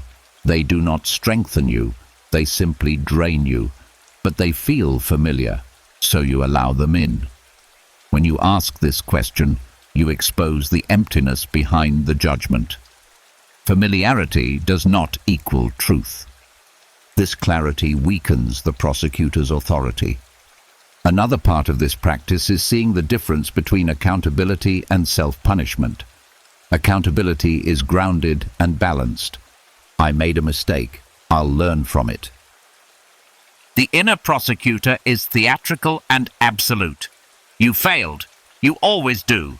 You should have known better. The Stoics believed that self-punishment serves no purpose. It turns the mind against itself. It creates tension instead of growth. It keeps you awake because the body cannot relax when it thinks it is under attack, even when the attacker is you. When you recognize that your mind is triggering a defensive response to its own judgment, something inside you softens. You begin to treat yourself with fairness. You evaluate your day the way a wise counselor would, not the way a merciless prosecutor does. Another powerful step in this practice is offering yourself the same compassion you would offer a friend. If someone you cared about made the same mistake, would you condemn them? Would you shame them? Would you replay their errors in the dark? Or would you reassure them, help them see the bigger picture, help them see their good intentions? You already know the answer, and deep down, your mind longs for that same kindness. The Stoics taught that fairness is a virtue, not only toward others, but toward oneself. Unloading the inner prosecutor does not mean ignoring your flaws. It means seeing them without cruelty. It means recognizing that you are learning, you are trying, you are human. The night is not the time for self-trial. It is the time for release. This practice also reveals something important. Most of the things you judge yourself for are small fragments of a much larger day. You focus on what went wrong and overlook everything that went well. The prosecutor points to a single moment and calls it truth. But your day was not a single moment. It was dozens of choices, hundreds of breaths, countless acts of endurance, patience, effort, presence. When you see the full picture, the judgment loses its power. The final step in this practice is letting the prosecutor leave the room, not through force, not through argument, but through quiet dismissal. I hear you. But your services are no longer needed tonight. You allow the mind to step out of the role of judge and into the role of witness. A witness sees without condemning. A witness understands without attacking. A witness observes without turning every action into a verdict. When you shift into witnessing, the body relaxes, the breath softens, the nervous system drops its defenses, the heart releases its tension, and the night becomes a place of rest rather than judgment. Unloading the inner prosecutor is an act of inner liberation, a reclaiming of your right to rest, a refusal to carry unnecessary guilt into the darkness. When the courtroom closes, the mind stops arguing. When the mind stops arguing, the body stops tightening. And when the body stops tightening, sleep rises naturally, quietly, without resistance. This is the freedom the Stoics wanted you to feel, the freedom of meeting yourself without a trial. The mind grows lighter when you silence the inner prosecutor, but the Stoics didn't end their night with mere release. They ended it with renewal, not through punishment, not through guilt, but through something much more dignified, the nightly trial of virtue. This is not the trial the prosecutor runs. This is not a trial designed to shame or condemn. This is a trial built on truth and growth, a quiet examination of your character, done not with harshness, but with honesty and hope. The Stoics believed that every night was a chance to return to who you're trying to become, not the perfect version of yourself, not the idealized version, the steadier version, the clearer version, the version of you that acts from values instead of impulse. When the world becomes quiet and the noise fades, what remains is the real measure of your inner life. The nightly trial of virtue is the practice of reviewing your day through the lens of wisdom, courage, justice, and self-control. Not to judge yourself, but to guide yourself. Not to punish your missteps, but to illuminate your direction. It begins with one simple shift. You stop asking, "Did I succeed today?" And you start asking, "Did I live according to my values today?" This single question removes the weight of outcome and reveals the truth of your character. You review your day gently, without drama. You look for the moments where you lived well, not perfectly, but intentionally. You notice where you showed patience, where you offered kindness, where you practiced restraint, where you caught yourself before reacting, where you chose honesty, even when it was uncomfortable. These moments are often small and easy to forget, but they are the real building blocks of a meaningful life. When you recognize them, the heart grows lighter. You see that you are growing, even in quiet ways. Then you turn toward the moments where you drifted away from your values, not to feel shame, but to understand your patterns. Maybe you were impatient. Maybe you avoided something because of fear.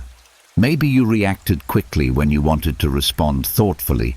Maybe ego pulled you into defensiveness. Maybe emotion clouded your clarity. You observe these moments the way a wise teacher would, not to scold, but to reveal.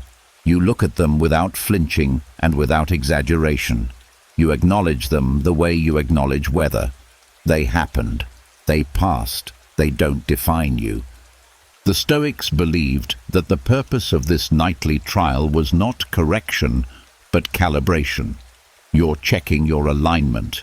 You're guiding yourself back to center. You're learning yourself so you can meet tomorrow more clearly. This kind of honest self-reflection builds confidence, not the fragile kind based on accomplishment, but the deep kind based on knowing who you are beneath pressure. When you examine your day this way, you don't fear your flaws, You learn from them. You don't hide your missteps. You understand them. You don't panic over imperfection. You see that imperfection is the very path to growth. The nightly trial of virtue also dissolves anxiety because it restores agency. Anxiety often comes from feeling directionless or unsure of how you are living. But when you review your day through virtue, you see that you are not drifting, you are choosing. You are shaping yourself. You are participating in your own development. You are not at the mercy of the world's chaos. Another powerful part of this practice is the way it resets your moral compass. The world throws distractions at you all day long: irritations, temptations, pressures, emotional traps. It's easy to lose your way without even noticing. The nightly review brings you back. It reminds you of what truly matters. It restores clarity about the kind of person you want to be. This clarity softens the night. It steadies the breath. It calms the heart. Because when you know you are trying, honestly, consistently, you no longer carry the weight of self-doubt into bed. The Stoics also use this practice to cultivate gratitude, but not the kind tied to external blessings. They were grateful for the chance to improve, for the opportunity to reflect, for the ability to grow wiser through experience. This form of gratitude makes the night feel spacious rather than heavy. The trial ends with a simple but profound step. You choose one small virtue to focus on tomorrow. Not a long list, not an overwhelming goal, just one intention: patience, courage, honesty, moderation, kindness, humility, presence, compassion. One area in which you want to live just a little better. This small commitment becomes a thread that connects tonight's reflection with tomorrow's action. It gives your mind direction without pressure. It gives your heart hope without demand. It gives your life continuity, a sense that you are becoming someone on purpose. As you lay down to sleep after the nightly trial of virtue, something inside you feels aligned. You are not escaping your day. You are understanding it. You are not carrying the heavy weight of self-judgment. You are carrying clarity. The night no longer feels like a place to hide from yourself. It becomes a place to return to yourself, a quiet space where you meet your inner life with honesty, gentleness, and purpose. And when the mind enters sleep holding alignment instead of guilt, holding intention instead of fear, holding wisdom instead of noise, rest becomes deep, steady, and healing. Because nothing calms the mind more than knowing you are becoming the person you were meant to be, one night, one reflection, one small act of virtue at a time. The mind becomes clearer when you review your day through the lens of virtue. But there is still one final doorway the Stoics walk through before allowing the night to take them, and it wasn't an intellectual one. It wasn't about reason or reflection. It was about the body. Because even when your thoughts settle, even when your emotions soften, the body often remains wired from the pressures of the day. Tension hides in muscles. Stress collects in the shoulders. Old worries linger in the chest. The body remembers what the mind tries to forget. This is why the Stoics valued apatheia, not numbness, not indifference, but emotional neutrality, a calm inner baseline where the mind no longer reacts automatically and the body no longer braces against life. And one of the simplest, most powerful ways to reach this state before sleep is through body scanning, a slow, mindful journey through your physical self to release the grip of the day. Practicing apatheia through body scanning is not about forcing relaxation. It is about removing unnecessary tension so your inner world returns to its natural equilibrium. This practice begins with awareness. You lie down, and become curious about how your body truly feels. Not how you hope it feels, not how you think it should feel, but how it actually is. You notice areas that are tight, restless, or heavy. You don't try to fix them immediately. You simply acknowledge them. The Stoics believed that clear perception is the first step toward peace. Seeing the body honestly without judgment creates space for softness. You start at the top of your head or the tips of your toes, whichever feels more natural, and move your attention slowly, part by part. Not mechanically, not rushing. You give each area a moment of conscious presence. When your attention meets a part of the body, it often releases tension on its own. Muscles unclench because they feel seen. Your nervous system interprets this gentle attention as a sign of safety. Apatheia begins here, not as emotionless detachment, but as the body realizing it doesn't need to defend you right now. As you scan each section, you allow it to release what it carried. The forehead softens, the jaw loosens, the neck lets go, the shoulders descend. These small releases accumulate like drops filling a quiet pool. Tension unravels in layers, not because you force it, but because you give the body permission to stop holding what it no longer needs. This practice also helps you identify where your emotions hid throughout the day. Anger often sits in the jaw, anxiety tightens the belly, stress curls into the shoulders, sadness weighs on the chest. The Stoics understood that emotions are not just thoughts, they are physical experiences. When you scan the body, you discover where emotional residue still lives, and acknowledging it without fear is what dissolves it. The key is gentle neutrality. You don't label the sensation as good or bad. You don't create stories about it. You don't turn it into a problem. You see it simply as a sensation. This neutral observation is apatheia in motion. You allow the body to feel without adding interpretation. You don't deny the sensation, but you don't cling to it either. You watch it, and with time, it softens. Another layer of this practice is accepting physical imperfection. The Stoics knew that discomfort is part of being human. You may notice tightness that won't go away fully. You may sense tiredness that sits deep in the muscles. You may feel the remnants of a long day. Instead of resisting these sensations, you allow them to be present.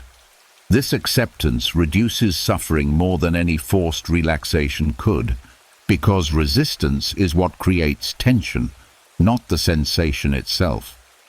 When you meet the body with acceptance, the nervous system shifts from alertness to rest. The breath naturally deepens, the heart slows, the muscles loosen.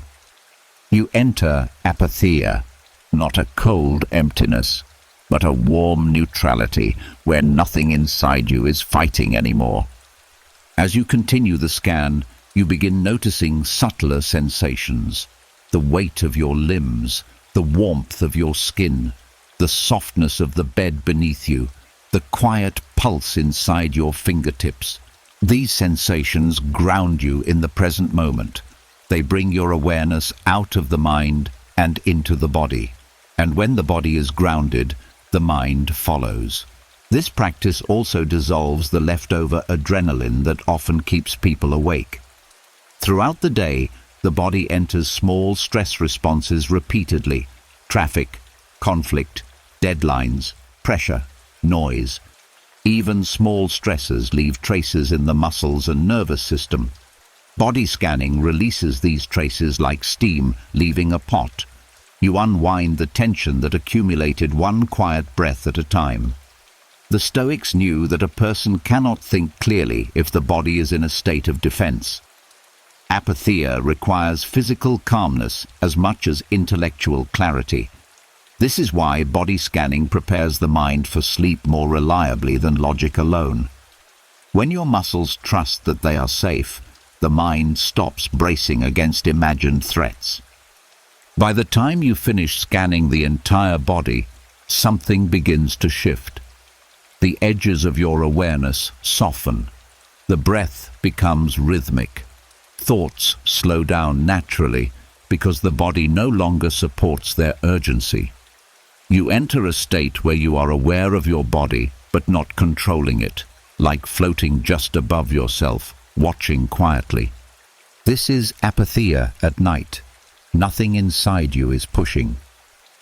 Nothing inside you is resisting. Nothing inside you is gripping the day. You rest in neutrality, in balance, in gentle presence. And as the body settles completely, sleep rises to meet you, not through force, not through effort, but through the natural unfolding of a mind and body that finally, truly, allow themselves to rest. The body settles into neutrality when you scan it with gentle awareness. But even in that softness, there is one more movement the Stoics made before drifting into sleep. A movement not of the body, but of the heart. Because even when your muscles are calm, your emotions may still linger like shifting clouds. Not storms necessarily, but subtle patterns of feeling that color your night. A leftover disappointment, a trace of worry, a flicker of irritation, a quiet sadness, a spark of hope. These emotional states often go unacknowledged, and what goes unacknowledged tends to echo in the dark. The Stoics understood that emotions come and go like weather, natural, temporary, ever-changing. And instead of fighting them, suppressing them, or letting them rule the night, they learned to observe them the way one might observe the sky. They practiced what we can call the Stoic emotional weather report, a calm, honest check-in that brings clarity without judgment. This practice begins with one simple truth. Emotions are not character flaws. They are not predictions. They are not proof of failure. They are simply inner weather patterns passing through your consciousness. When you treat them as weather instead of personal identity, you stop being intimidated by them. You stop feeling the need to react to every emotional shift. You allow yourself to feel without being overwhelmed. You begin by sitting quietly within yourself and asking, not harshly, not clinically, but gently, what is the emotional weather inside me right now? You might notice a heaviness in the chest, like clouds gathering. You might sense quiet anxiety, like a thin wind moving through the mind. You might feel tension, like approaching rain. You might feel calm, like a clear sky, or maybe you feel a mix of many things, like shifting patterns at sunset. The key is not to control the emotional weather. The key is to recognize it. The Stoics knew that naming what you feel reduces emotional intensity.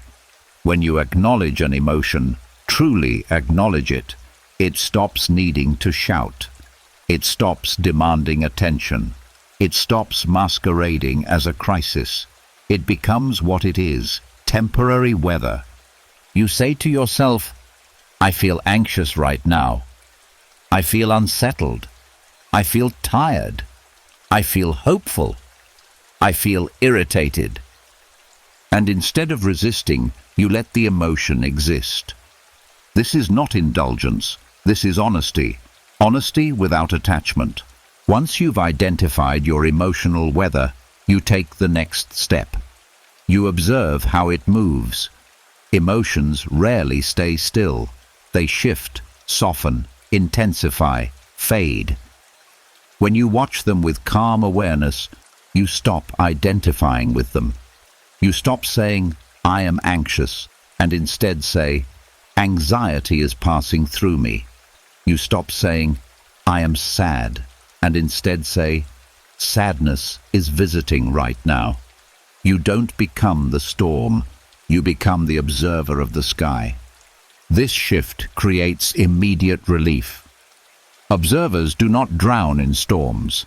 They watch them from safe ground. The Stoics learned that most emotional suffering comes not from the emotion itself, but from resisting it, tightening against it, fearing it, interpreting it as a personal flaw.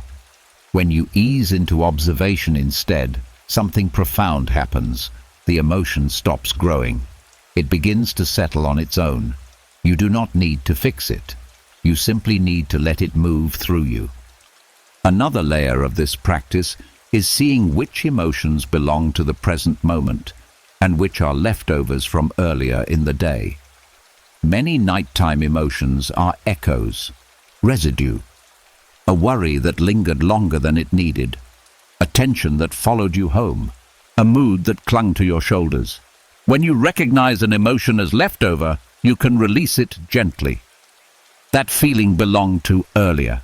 It does not belong to this moment. This alone reduces emotional weight. The Stoic Emotional Weather Report also invites you to notice which emotions come from imagination rather than reality. A fear of something that hasn't happened, a worry about someone's thoughts, a prediction of tomorrow's difficulty. These emotional storms are generated by anticipation, not experience. When you label them correctly, their power diminishes. This is an imagined storm. It is not happening now. Your body hears this truth. Your breath deepens. Your mind loosens its grip. Another important aspect is neutrality. You do not label emotions as good or bad. You simply notice them. The moment you stop judging your feelings, you stop fueling them. Judgment adds wind to emotional weather. Acceptance brings stillness, and something beautiful happens with practice. You learn that emotions pass on their own when you stop holding them hostage. You don't have to push them away. You don't have to cling to them. You don't have to solve them. You simply witness them. This witnessing prepares you for sleep in a profound way. When emotions are allowed to exist without control or resistance, they settle like dust in sunlight. They become gentle sensations rather than overwhelming narratives. The nervous system calms. The mind stops reacting. The body stops bracing. The night becomes a place where you are allowed to feel without drowning in feeling. And slowly, as you watch the emotional sky inside you, it begins to clear. Not because you forced it to, but because you let it move. This is the Stoic wisdom the world often forgets. Emotions are not enemies. They are weather. And weather always passes. When you meet your emotional landscape with calm observation, you enter the night without emotional pressure, without storms demanding attention, without self-judgment clouding your heart. You fall asleep as the observer of your inner world, not the prisoner of it. And from that place, rest comes naturally, quietly, and deeply. The emotional sky becomes calmer when you observe it without judgment. But there is another kind of peace the Stoics turn to, one that comes not from soothing emotions, but from understanding life itself. A peace that arises when you stop wrestling with what happened and begin seeing events through the clean, honest lens of cause and effect. Not fate as punishment, not karma as threat, just the simple reality that actions lead to outcomes, choices lead to shifts, and life unfolds according to its nature, not your expectation. This is the meditation of natural consequences, a quiet nighttime practice that dissolves frustration, guilt, tension, and confusion by showing you that life is not attacking you. It is simply responding. The Stoics believe that much of human suffering comes from taking natural consequences personally. Things happen, and we interpret them as verdicts. People behave a certain way, and we assume it's a judgment of us. Life moves in its own rhythm, and we treat it as unfairness. But when you see events as the natural unfolding of causes, the mind stops resisting. The heart stops tightening. You stop asking, "Why me?" and start understanding, "Why this?" And that shift alone brings immense peace before sleep. This practice begins with stepping back from emotional interpretation and looking at the bare reality of the day. What happened today happened because of conditions, choices, circumstances, and human nature, not because the universe singled you out. If someone was irritable, perhaps they were overwhelmed. If a task went poorly, perhaps the conditions weren't ideal. If you made a mistake, perhaps you were tired, distracted, or inexperienced. If something didn't go your way, perhaps life simply moved in a direction you didn't predict. Natural consequences, not personal attacks. This understanding frees the mind from feeling targeted. You realize that events don't happen to you. They happen, and you respond. The next layer of this meditation involves seeing your own actions through the same lens, not through guilt, not through shame, through clarity. If something you did led to an unpleasant outcome, it doesn't mean you are flawed. It simply means the cause didn't match the result you hoped for. You can adjust, you can learn, you can change your approach. The Stoics believed this was the doorway to wisdom. Stop blaming. Start understanding. This approach removes emotional heaviness. You stop dramatizing mistakes. You stop moralizing accidents. You stop cursing circumstances. You become a scientist of your own life instead of a judge. This shift prepares the mind for sleep because the brain is no longer wrestling with the should or shouldn't of the day. It becomes curious instead of critical. When you stop resisting reality, the nervous system stops producing stress around it. Another powerful part of this practice is recognizing that many situations, especially the ones that upset you, are the natural results of how life works, not malfunctions. People misunderstand each other, plans change, feelings shift, weather disrupts schedules, fatigue creates mistakes, time moves forward whether you're ready or not. None of these phenomena are personal insults. They're simply the nature of existence. And when you stop interpreting life as hostile, your inner world becomes gentler. The meditation of natural consequences also teaches responsibility, not the heavy, self-punishing kind, but the grounded, empowering kind. If you played a role in an outcome, you acknowledge it honestly, not to blame yourself, but to understand how you can improve. This kind of responsibility removes shame because it focuses on cause, not character. It says, "This happened because of X," not, "This happened because I'm inadequate." The body relaxes when responsibility becomes clarity rather than self-attack. Another layer of this practice is recognizing what consequences don't belong to you. Someone else's reaction. That's their inner world responding to their own causes. Someone else's disappointment. That's their expectations, not your failure. Someone else's criticism. That's their perspective, shaped by their experiences. You do not carry the consequences of other people's internal storms. You only carry the consequences of your own actions. This distinction frees you from the emotional weight of trying to manage the feelings or judgments of others. It returns you to the truth.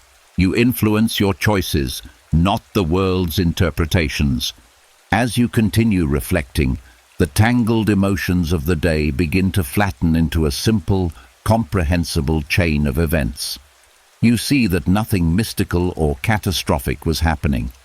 Just life, just cause and effect, just the natural unfolding of what was set in motion. This clarity is deeply soothing. Confusion keeps people awake. Understanding lets them rest. And the final part of this meditation is acceptance, not resignation, acceptance. You acknowledge the causes that shaped today. You acknowledge the results. You acknowledge the parts you can influence tomorrow. And you release everything that is already complete. That release is like exhaling after holding your breath all day. The mind unclenches. The heart loosens. The body softens into the bed. You no longer argue with reality. You no longer fight the day. You allow the night to take its place. The Stoics practice this nightly because it creates the kind of peace that cannot be forced. It is the peace that comes from understanding, clarity, and alignment with truth. When you see the day as a natural chain of causes rather than a personal judgment, the burden lifts. The inner storms quiet. The night becomes safe. And in that safety, sleep arrives naturally, like the next link in the chain of consequence. The consequence of acceptance, of clarity, of letting life be what it is, so you can finally rest. The mind grows clearer when you see the day as a natural chain of causes, but there is another kind of freedom the Stoics reached for at night, one that removes the last pieces of heaviness from the heart. It is the freedom that comes from remembering the true scale of your problems, not to belittle your feelings, not to deny your experience, but to place everything back into its real size. This is the quiet, liberating practice of embracing the smallness of human concerns. Not smallness in the sense of insignificance. Smallness in the sense of perspective. Because so much of what keeps people awake at night does not come from the size of the problem, but from how close it sits to the mind. Up close, a pebble can look like a mountain. A short comment can feel like a deep wound.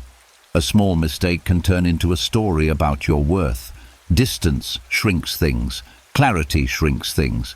Perspective shrinks things. And the Stoics practiced this nightly because they understood that a mind trapped inside the tight circle of its own concerns becomes overwhelmed. But a mind that sees beyond itself becomes steady. This practice begins with stepping outside your own bubble, not emotionally, but perceptually. You remind yourself gently that your concerns, fears, embarrassments, and uncertainties are human concerns, common concerns, universal concerns, the kind people have carried for thousands of years. You are not uniquely broken. You are not uniquely behind. You are not uniquely flawed. You are not uniquely burdened. You are simply human, and humans worry. Humans misinterpret. Humans feel too much. Humans stumble. Recognizing this does not diminish your experience. It lightens it. You stop treating your struggles as evidence of personal failure and start seeing them as the natural challenges of being alive. This reduces pressure immediately. When you see that your worries are just small parts of the larger human story, the mind stops gripping them so tightly. The next layer of this practice is widening your perspective beyond the day. You look at the past week, month, year. You ask yourself how many moments you once thought were unbearable that now barely register in memory. The mind has a habit of elevating current concerns to crisis-level importance, but most concerns fade with time. The Stoics reminded themselves of this nightly. If it will not matter soon, it does not deserve to dominate tonight. This awareness does not dismiss your feelings. It frees you from letting them rule you. Another part of this practice is remembering how brief human moments truly are. Embarrassment lasts seconds. Anger lasts minutes. Stressful conversations last a handful of sentences. Almost everything that feels overwhelming is short in real time, but long in mental replay. When you see this, the intensity softens. You stop carrying the weight of moments that were tiny in duration. The Stoics also observed how tiny human concerns are compared to the wider world. not to make life feel meaningless, but to make it feel lighter. They looked at the stars not to escape their problems, but to place their problems in scale. You do not need to imagine galaxies to practice this. Simply remembering how vast life is can soften your grip on small anxieties. Your concern about someone's opinion, a tiny ripple in the ocean of time. Your worry about a small mistake, a single drop that will evaporate by morning. Your tension from a brief interaction, a moment inside a lifetime full of moments. When you embrace this smallness, you don't feel insignificant. You feel relieved. Because you no longer treat every experience as a threat. You let things be small when they are small. Another layer of this practice is recognizing how quickly human emotions change. What feels overwhelming at night often feels manageable in the morning. What feels confusing before sleep often feels obvious after rest. What feels painful now may soften with distance. This impermanence is not something to fear, it is something to trust. You say to yourself, this moment is not forever. This feeling is not permanent. This concern will shrink with the sunrise. And as soon as you acknowledge that truth, the mind loosens. This practice also helps dissolve self-importance, not in a degrading way, but in a peaceful way. When you stop believing the world watches your every move, you stop carrying the weight of performing, pleasing, or perfecting. You realize most people are too wrapped in their own concerns to hold on to yours. This releases you from imagined criticism, imagined judgment, imagined disappointment. You free yourself from the invisible audience that lives only in your mind.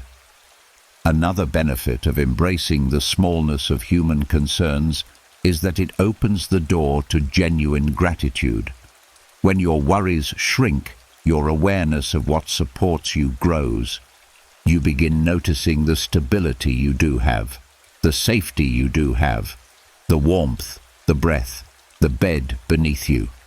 Gratitude becomes effortless when pressure lifts, and slowly, with practice, your inner world expands enough to hold the day without being flooded by it. Problems that once kept you awake begin losing their emotional charge. Moments that once felt catastrophic fade into perspective. The night no longer feels like a place where problems grow, but like a place where they shrink back to their true size. The final step in this practice is surrendering the day into the vastness of what you cannot control. You allow events to be just events, thoughts to be just thoughts, feelings to be just feelings, small things, passing things, human things. When you embrace the smallness of your concerns, you give yourself permission to rest. Because nothing inside you feels so large that it demands attention in the dark. The mind becomes spacious, the heart becomes softer, the night becomes safe again. And in that safety, sleep arrives, not as an escape, but as a gentle release. A falling back into the truth that your concerns are part of being human, and being human is enough. Rest becomes deeper when you recognize the smallness of your concerns, but even with perspective and clarity, the night sometimes brings a subtle stirring, a restlessness that moves through the mind or body without reason. It shows up as an unsettled feeling, a flicker of impatience, a sense that something is off, even when nothing is wrong. Most people treat this restlessness as an enemy, something to fight or suppress. But the Stoics approached it differently.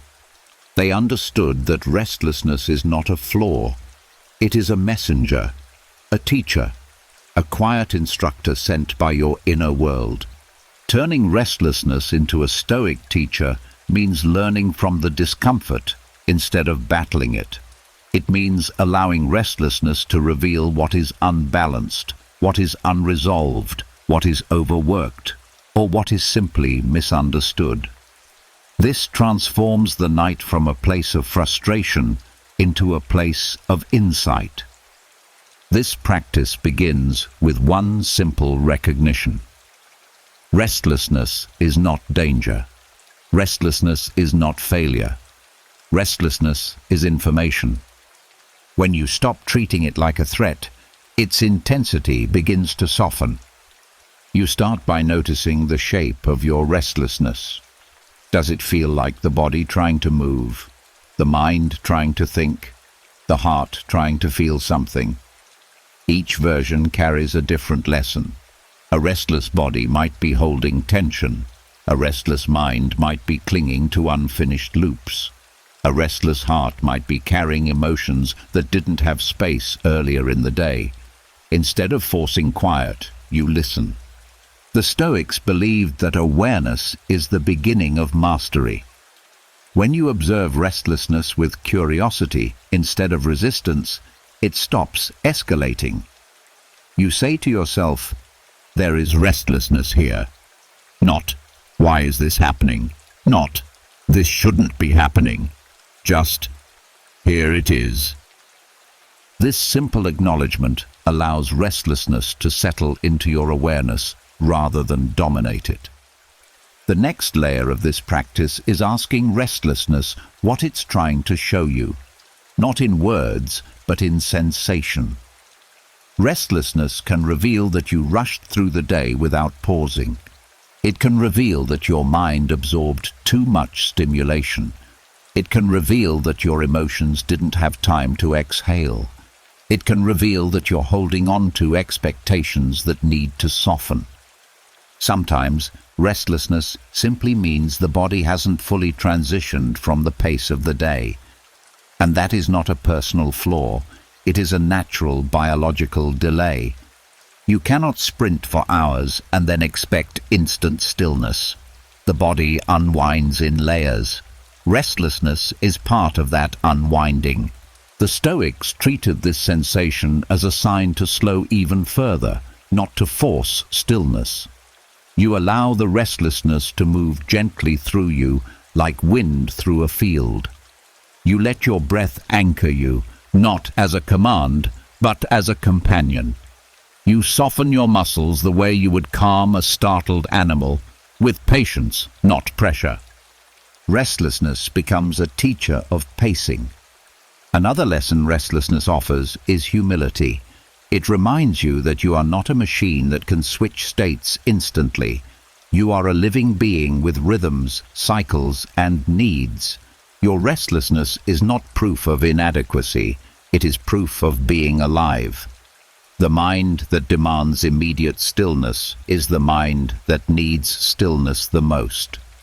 Embracing restlessness teaches the humility of allowing yourself to be where you are, not where you think you should be. A powerful part of this practice is letting restlessness become a doorway into deeper self-awareness.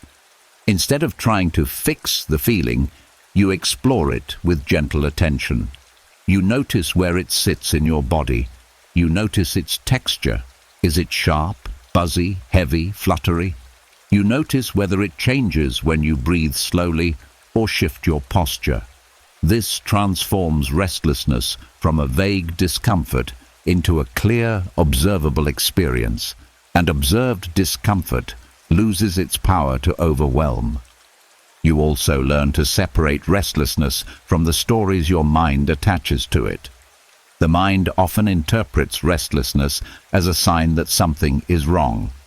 I must have forgotten something. I'm not trying hard enough to sleep. I'm still not calm. There must be a problem. These interpretations create tension, but restlessness is rarely a sign of danger. It is simply a temporary state. When you see it clearly, you stop building dramatic narratives around it. The Stoics taught that events are rarely the problem. The story you tell about them is. Restlessness teaches you to drop unnecessary stories and return to experience itself. Another layer of this practice is letting restlessness show you where you still cling to control. Many people become restless because they're trying to force the night to feel a certain way, or trying to force the mind into silence. Restlessness reveals this attachment. It teaches patience. It teaches surrender. It teaches the quiet wisdom of letting the night unfold instead of trying to control its pace. When you embrace restlessness rather than fight it, something surprising happens. It begins to transform. What once felt like agitation becomes a gentle movement of energy. What once felt like a barrier becomes a signal that your system is transitioning. What once felt like a problem becomes a guide showing you what part of yourself needs attention, compassion, or release. And slowly, without force, restlessness begins to dissolve. It loosens because you stopped tightening against it. It fades because you allowed it to be seen. It teaches its lesson, and then, like passing weather, it moves on. The final step in this practice is gratitude, not for the discomfort itself, but for what it revealed. You recognize that restlessness is a messenger pointing you toward balance, not away from it. You thank the feeling, not in dramatic ways, but in a quiet inner acknowledgement. You showed me something tonight. I'm listening. And the moment you shift from resistance to openness, the body relaxes, the mind softens, the breath steadies. Sleep becomes possible. Turning restlessness into a Stoic teacher transforms the night from a battleground into a classroom, one where every sensation, even the uncomfortable ones, leads you back toward peace. Because the truth is this: restlessness doesn't block your path to tranquility. It guides you there, if you let it. Restlessness becomes a guide when you stop fighting it. But even after gaining insight from those unsettled moments, the night still has one final trap. One that quietly steals peace more than anything else. Drama. Not dramatic events, but dramatic thinking. The kind of mental theater the mind creates when the world goes silent. The exaggerated worries, the emotional spirals, the imaginary arguments, the worst-case scenarios, the stories that start with a whisper and end with your heart racing. The Stoics understood this tendency deeply. They knew that the human mind, when tired, becomes vulnerable to narrative exaggeration. A small concern becomes a crisis. A minor interaction becomes a personal attack. A harmless uncertainty becomes a looming threat. So they developed a simple but life-changing principle to protect their nights. The no-drama rule for bedtime, a commitment to refuse emotional storytelling after a certain hour. Not because feelings aren't valid, not because problems don't matter, but because the mind at night is not a trustworthy narrator. The no-drama rule begins with recognizing this truth. Nothing needs to be emotionally solved at bedtime. Your nighttime mind is not designed for strategy, confrontation, judgment, or deep decisions. Once fatigue sets in, your logic dims and your emotions become louder. The Stoics didn't see this as weakness. They saw it as nature, and they shaped their nightly rituals around it. This practice starts with setting a gentle boundary with your own thoughts. This is not the hour for drama. This is not the time for emotional intensity. This is not when I trust the stories my mind tells. This boundary doesn't suppress your emotions. It simply protects your peace by postponing unnecessary spirals until a time when you have clarity and strength. The next step is noticing when a thought tries to become dramatic. A simple concern suddenly gathers momentum. A vague insecurity tries to turn into a full identity crisis. A small fear attempts to become a prediction of disaster. The mind starts writing emotional scripts, casting characters, imagining outcomes, building tension. This is when the no drama rule steps in. You pause and say inwardly, "This is drama, not truth. This can wait for the morning. I refuse to follow this storyline right now." This alone can stop a spiral. Because drama thrives on participation. If you do not feed it, it cannot grow. The Stoics practiced this by separating facts from interpretations. Fact: someone didn't reply. Drama: they must be upset. Fact: you made a small mistake. Drama: this proves I'm failing. Fact: tomorrow has unknowns. Drama: something will go wrong. I can feel it. This is the mind at night, turning shadows into monsters. By identifying the difference, you reduce emotional intensity immediately. You see that most of your distress is coming not from reality, but from inner storytelling. Another part of the no drama rule is emotional de-escalation, not ignoring feelings, reducing their heat. If frustration rises, you let it drop by half through breath. If sadness appears, you allow it without building a story around it. If fear surfaces, you acknowledge it, but refuse to turn it into prophecy. You allow the emotion, but block the narrative that fuels it. Drama requires 3 elements: emotion, imagination, and momentum.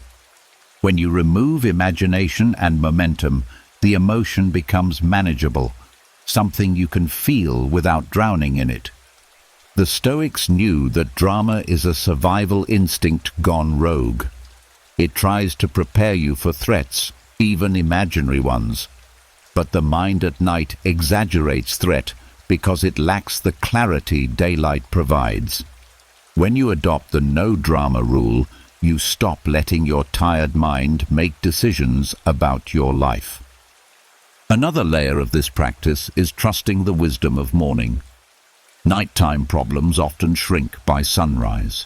Nighttime fears reveal themselves as illusions. Nighttime emotions soften into perspective. Nighttime catastrophes lose their sharpness. You remind yourself gently, if this truly needs attention, I will handle it tomorrow with a clear mind. This creates inner permission to rest. It tells your nervous system, we are safe enough to pause. The no drama rule also protects relationships. Many conflicts grow in the mind, not in real life. At night, your brain fills silence with meaning. A pause in conversation becomes rejection. A misunderstood message turns into emotional threat. A small tension becomes an imagined rupture. By refusing to interpret relationships at night, you protect yourself from baseless distress. Another benefit is how this rule restores emotional energy. Every dramatic spiral drains your vitality. Every exaggerated story exhausts your nervous system. Drama is stimulation, not rest, and the body cannot surrender to sleep while it feels emotionally activated. By shutting down drama, you reclaim your energy and prepare your mind for softness. Finally, the no drama rule invites dignity. You treat your inner world with maturity. You refuse to indulge emotional chaos. You choose peace over performance, truth over stories, rest over rumination. And when the night becomes free of drama, something beautiful happens. Your mind quiets, your breath deepens, your body releases its grip. The darkness becomes gentle, and sleep rises, not through effort, but through absence of agitation. The Stoics knew this simple truth. The night is for rest, not theater, for stillness, not storytelling, for recovery, not emotional battles. When you embrace the no drama rule for bedtime, the night stops being a stage and becomes a sanctuary. The night becomes peaceful when you remove drama from your thoughts, but there is still a final virtue that quietly shapes how easily you slip into rest: gentle self-restraint. Not the harsh, punishing kind, not the rigid, perfectionistic kind. The Stoics avoided all extremes. What they practiced was subtle, humane, and deeply calming. The ability to choose less when the mind wants more, to soften impulses rather than obey them, to hold yourself with a steady hand instead of a tight fist. Gentle self-restraint is the skill of guiding yourself through the night with discipline that doesn't wound you. It's the art of stopping your mind and body from indulging in habits that keep you awake. Overthinking, overstimulation, overanalysis, while treating yourself with kindness instead of force. This practice begins with recognizing one simple truth. Not every urge deserves your attention. Not every impulse deserves to be followed. Not every thought deserves to be entertained. Your mind at night is like a child asking for one more thing, one more worry, one more replay, one more distraction, one more check of your phone, one more reason to stay alert. These impulses are not malicious, they are conditioned, but giving in to them feeds the exact restlessness you're trying to escape. Gentle self-restraint starts with a soft refusal, not a hard no, not a punishing stop, just a quiet, compassionate, "We don't need that right now. We're done for the day. That can wait until tomorrow." The Stoics understood that inner discipline is most effective when it is tender. Harshness creates resistance, but gentle, firm boundaries create peace. When you treat your impulses like something to manage rather than something to obey or fight, the nervous system relaxes. The first layer of this practice is restraining mental impulses. When a thought tries to pull you into planning, you gently redirect.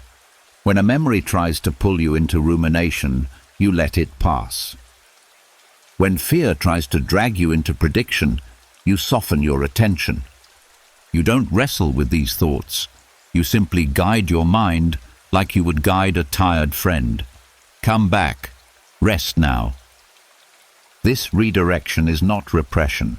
It is choosing where your awareness rests. The next layer is emotional restraint, not suppression, restraint. The understanding that late-night emotions are louder because your mind is tired. You acknowledge them, but you don't amplify them. You allow the feeling, but you don't feed the narrative behind it. You resist the impulse to dive into emotional stories that only grow heavier in the dark. This creates emotional steadiness, not numbness. Steadiness. Another part of gentle self-restraint is stopping yourself from stimulating your senses. You restrain the urge to scroll. You restrain the urge to check your messages. You restrain the urge to seek distraction, because distraction wakes the mind. This is not punishment. It is self-protection. Sensory restraint safeguards your peace. The Stoics knew that overstimulation keeps the mind unsettled, so they made winding down a conscious act, not a passive hope. Another layer of this practice is physical restraint, not forcing stillness, just reducing unnecessary movement. Your body speaks in signals: fidgeting, shifting, pacing, reaching. These movements often come from a restless mind. When you gently restrain the body, placing your hands softly at your sides, letting your limbs settle, you give your nervous system a message of safety. The body says, "We are okay." The mind hears it and starts to believe. Gentle self-restraint also shows up in how you handle urges for control. At night, the mind wants answers, clarity, closure. It wants to fix everything before rest. But gently restraining this impulse, saying to yourself, "Tonight is for rest, not solutions," creates an opening for peace. This is a kindness. You stop demanding impossible things of yourself. You stop insisting that the night must carry the weight of the day. This restraint frees you from unnecessary suffering. The Stoics also used gentle self-restraint to avoid the trap of perfectionism. At night, the tired mind becomes critical and dramatic. It tells you that you didn't do enough, didn't say enough, weren't enough. But with restraint, you stop this spiral before it grows. You say, "This is not the time for evaluation." You say, "I can rest without earning it." You say, "I don't need to fix myself tonight." These statements are boundaries, soft but powerful. Another layer is energetic restraint, choosing not to engage in activities that raise your internal arousal level. Even excitement can keep you awake. The Stoics understood that peace comes from moderation. The night is not the time to fuel the mind, it is the time to quiet it. Gentle self-restraint teaches moderation, pacing, and inner order. It teaches you to guide yourself instead of letting impulses lead you. It teaches you that discipline can be soft, warm, and caring. And the final layer is surrender. The restraint of trying too hard, the restraint of forcing sleep, the restraint of gripping for peace. You release the effort. You let yourself rest without trying. You let sleep arrive on its own timeline. Because gentle restraint is not about control, it is about choosing what you will and will not feed with your attention. You choose rest over impulse. You choose calm over urgency. You choose softness over force. You choose peace over stimulation. And when you practice gentle self-restraint, the night becomes a place where you lead yourself quietly toward rest, not through harsh discipline, but through compassionate guidance. A guidance that whispers, "You've done enough, you are enough, and now we rest." Gentle self-restraint creates a softer inner world, but there is still one final truth the Stoics leaned on at night, one capable of dissolving the ego more quickly and more deeply than any technique or ritual. A truth most people avoid during the day, but that becomes a source of profound calm when approached with honesty and humility in the quiet of night. It is memento mori, the remembrance that life is finite, but not in a morbid way, not in a fearful way, not in a dramatic way. The Stoics used this truth not to frighten themselves, but to free themselves from ego, from pressure, from comparison, from the illusion that every mistake is permanent, and from the belief that every problem is catastrophic. At night, when the ego is most vulnerable and loudest, memento mori becomes a gentle teacher whispering, "Slow down. None of this is as big as your ego makes it." Nightly memento mori is not about imagining death. It's about remembering the simple fact that your time is limited, and that limited time is precious. You stop wasting it on needless self-judgment, imaginary conflicts, or ego-driven fears. This practice begins with acknowledging impermanence. The day you just lived, it will never return. The version of you who lived it, already shifting. The emotions that felt heavy this morning, already fading. The worries that felt sharp last week, already softened. Everything passes, especially ego-driven concerns. Your ego clings to small embarrassments. It clings to the desire to prove yourself. It clings to status, image, perfection, control. But when you hold these concerns next to the reality of impermanence, they shrink instantly. The comment that stung today won't matter in a year. The awkward moment will dissolve into memory. The unfinished task will soon be replaced by another. The fear of being judged will fade as people focus on their own lives. Memento mori strips the ego of its false importance and returns you to what is real.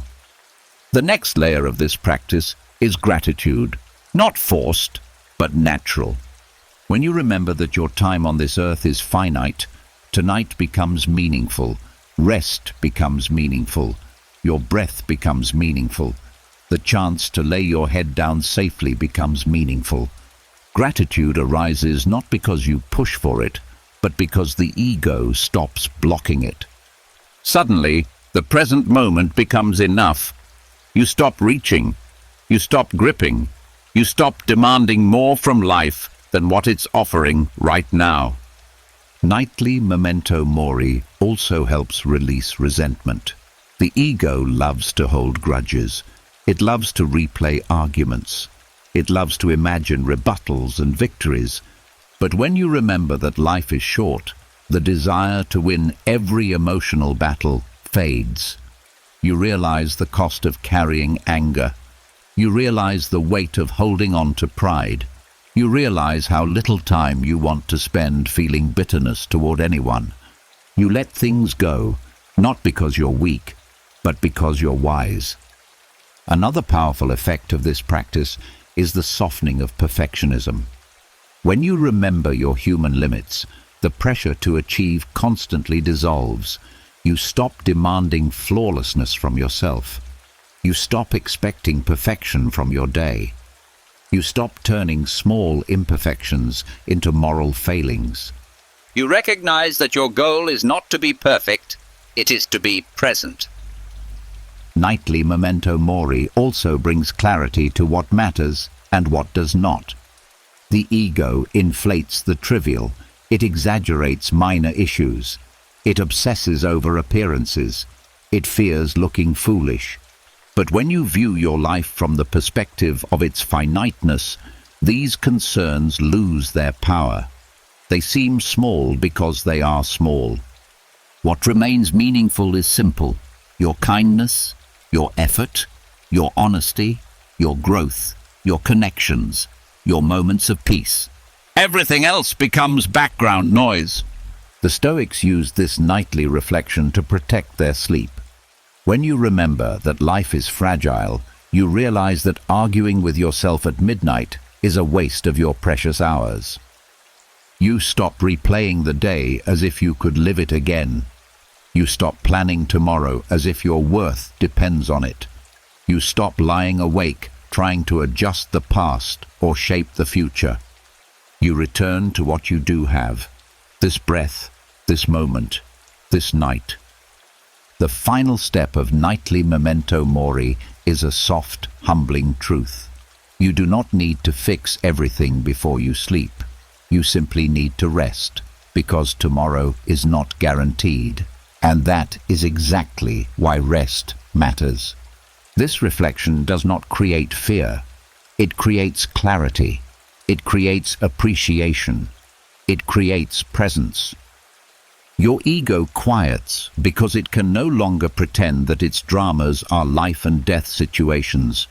It stops demanding validation. It stops inflating problems.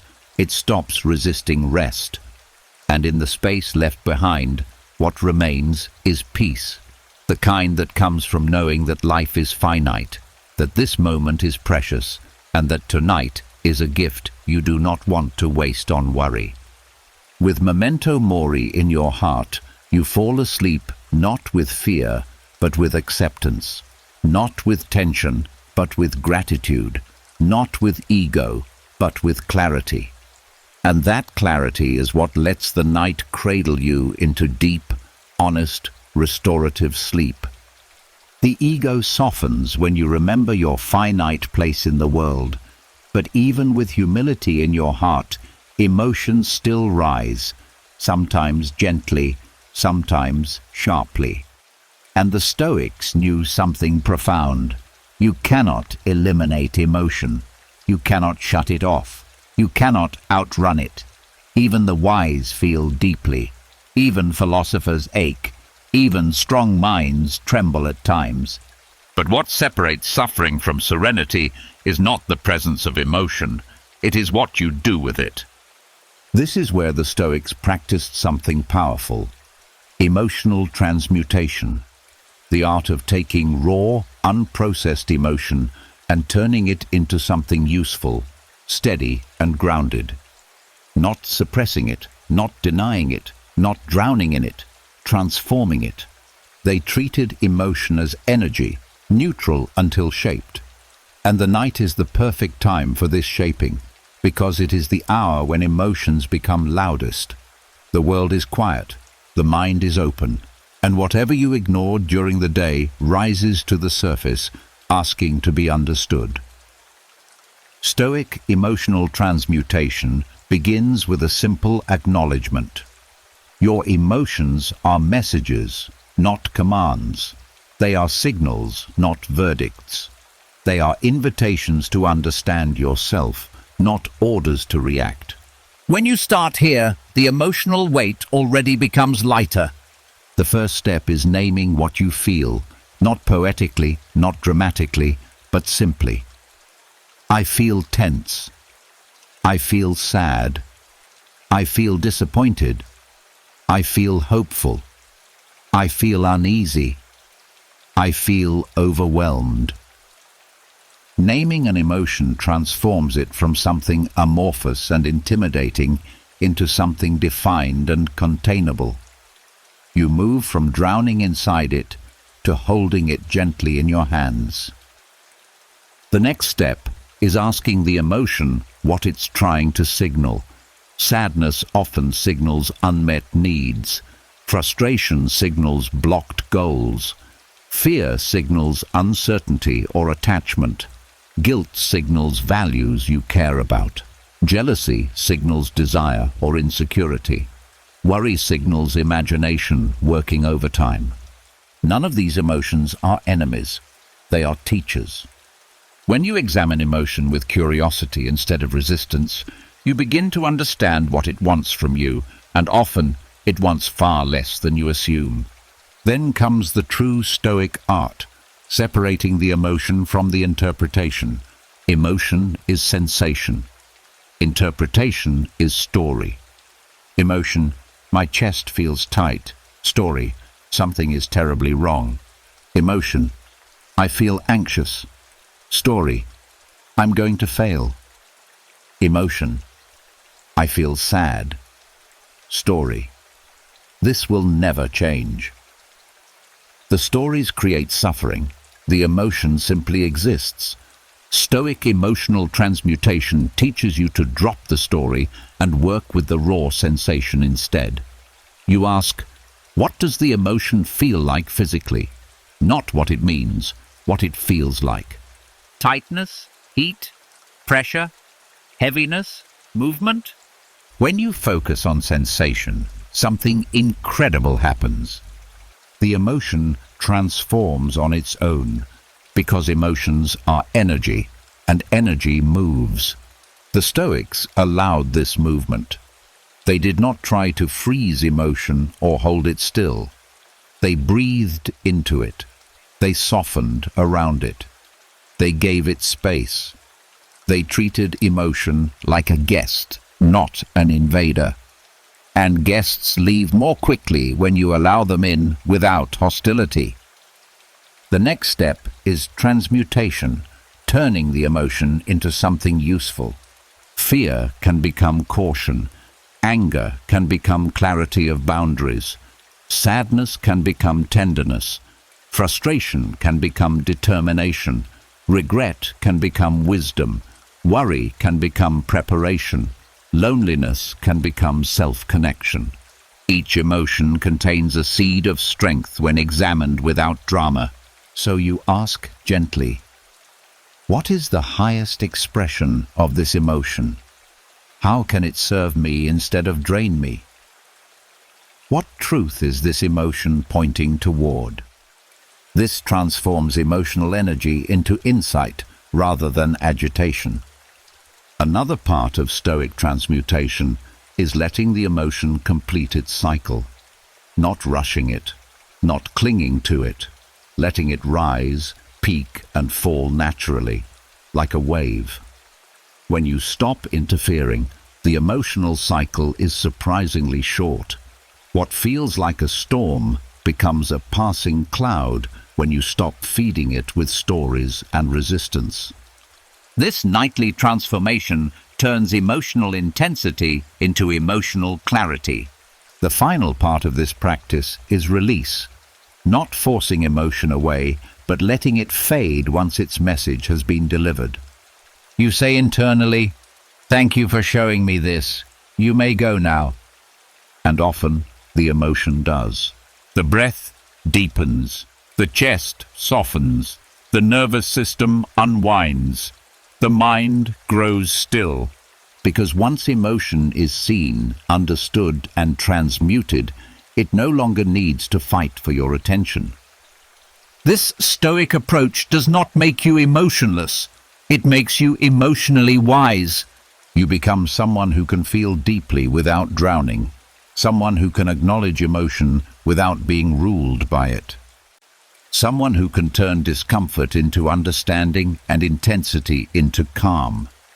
And when you practice emotional transmutation before bed, the night becomes a space of transformation rather than turmoil. You fall asleep not as someone overwhelmed by inner waves, but as someone who has learned how to surf them with dignity, clarity, and quiet strength. This is the Stoic path, not to shut emotion down, but to turn it into peace. The mind becomes clearer when you allow emotions to move through you.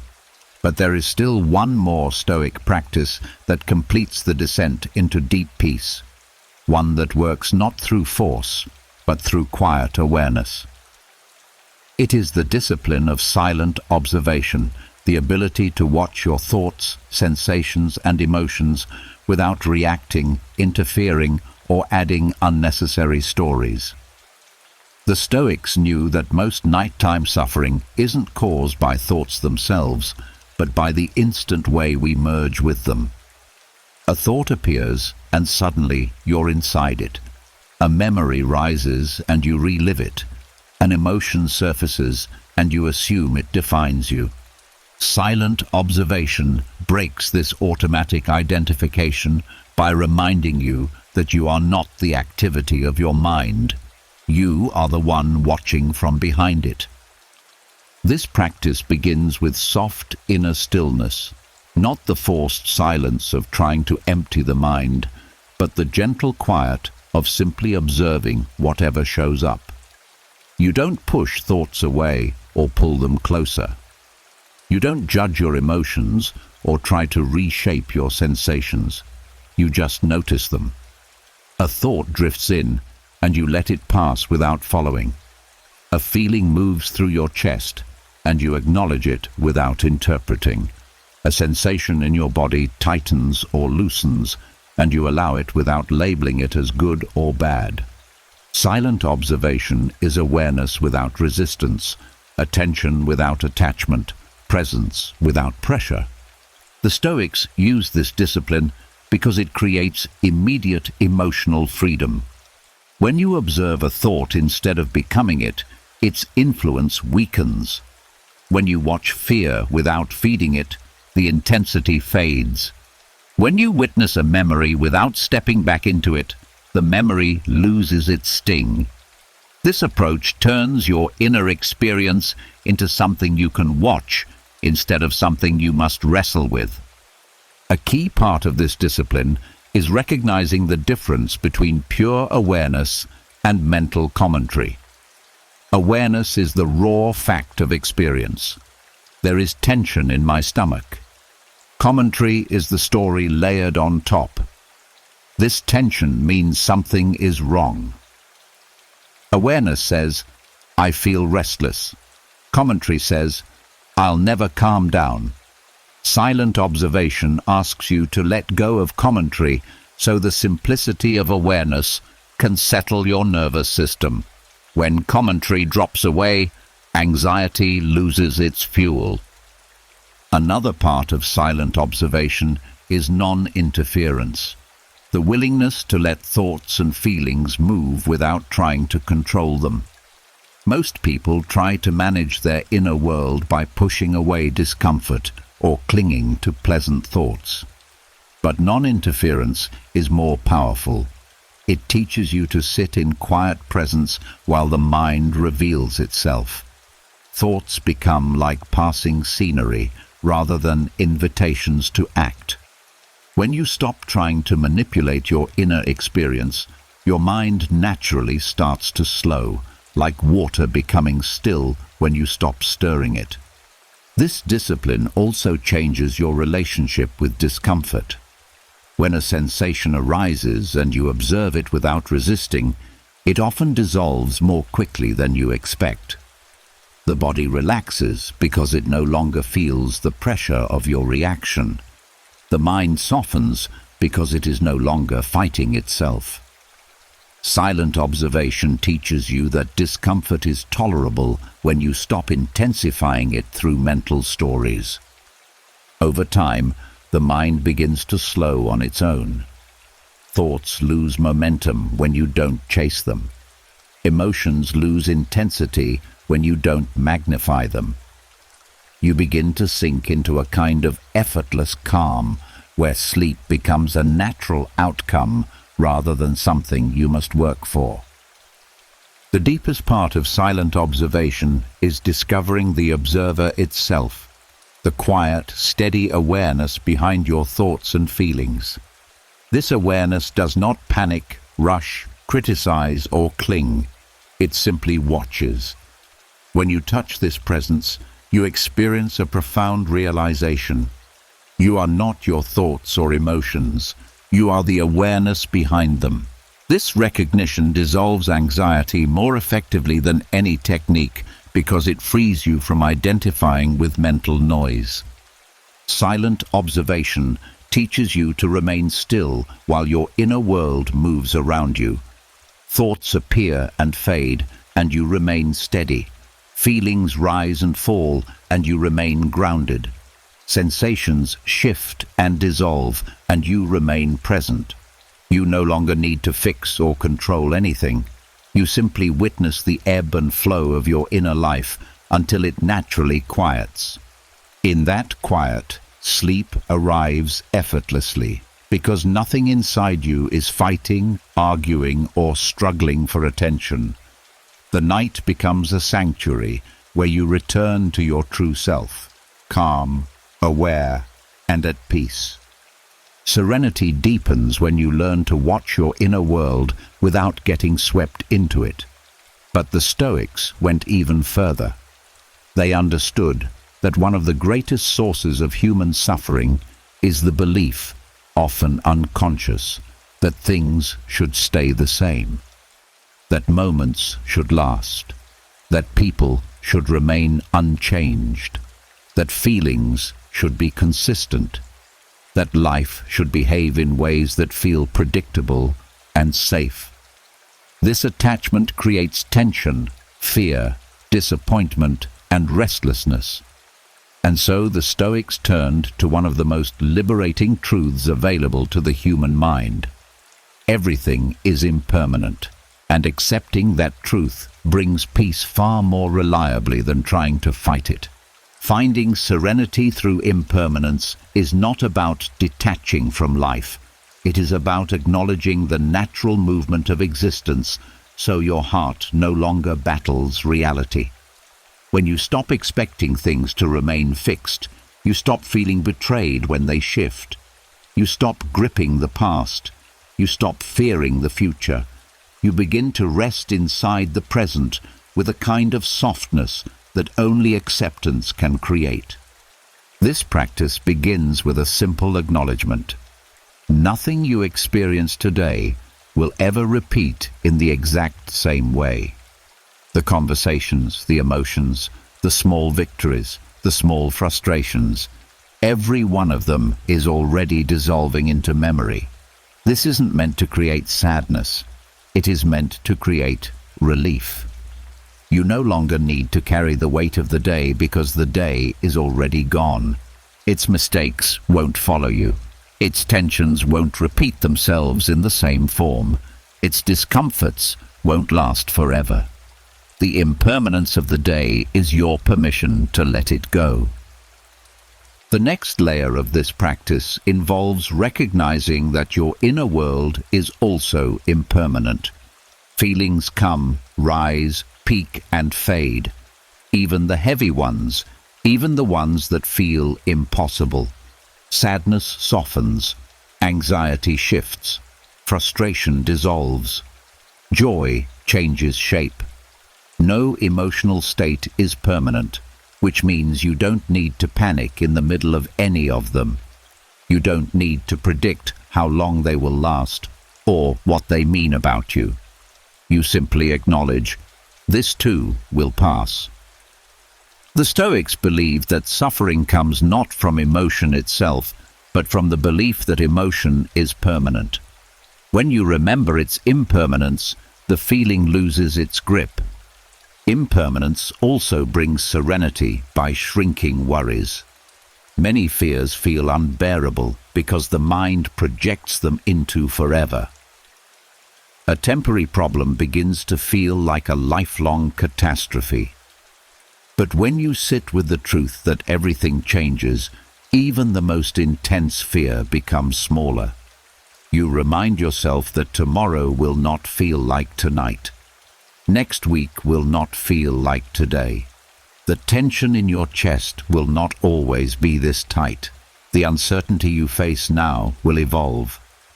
The situation that feels stuck will shift because nothing stays frozen.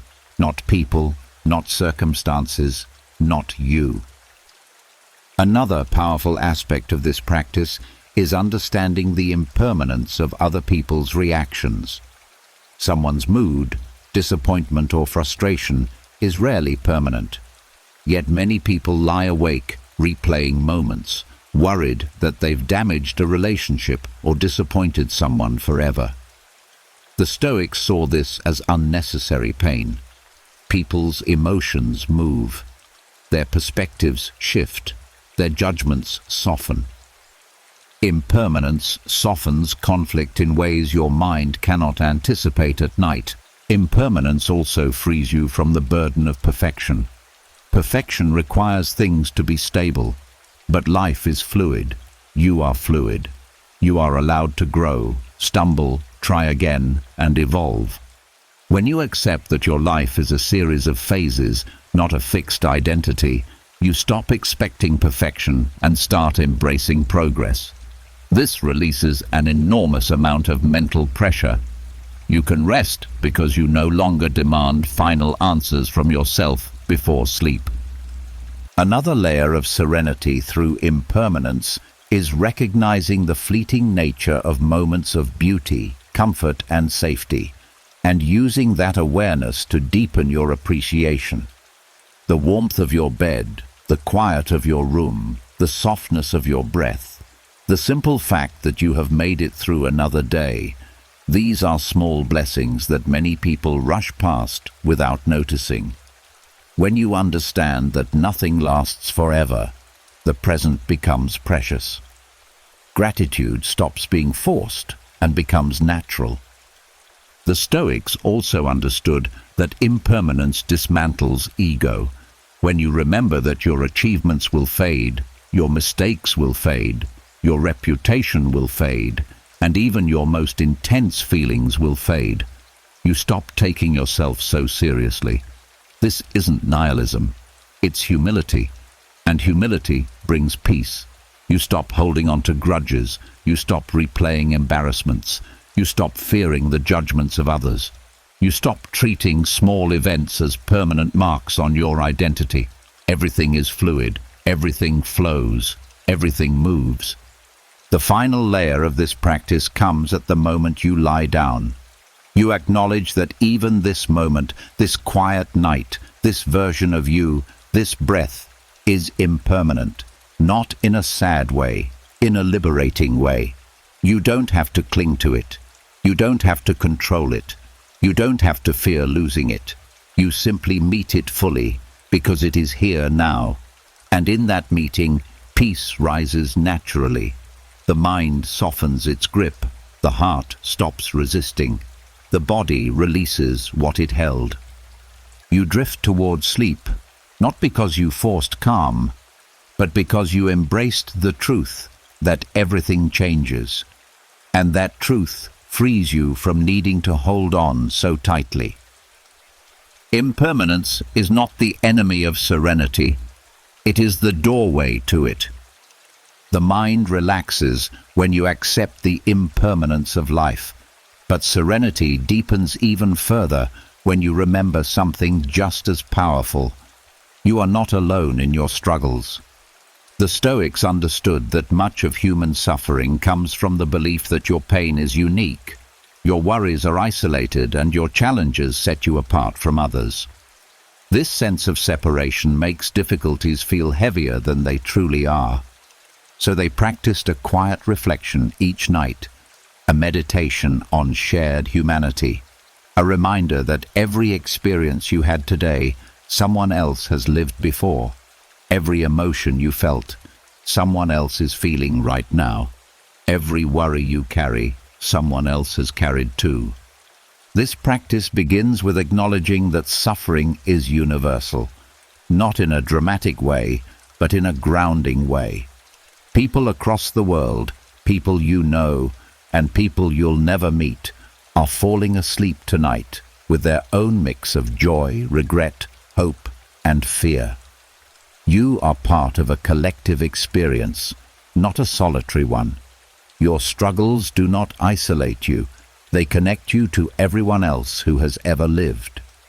This softens the heart. It removes the weight of self-blame and self-judgment. You no longer see your struggles as proof that something is wrong with you. You see them as proof that you are human. As you settle into this reflection, you begin noticing the common threads of human life. Everyone worries about the future. Everyone carries emotional scars. Everyone has moments of insecurity, disappointment, grief, or longing. Even the strongest people feel lost sometimes. Even the most confident feel doubt. Even the happiest feel sadness. Even the wise feel confusion.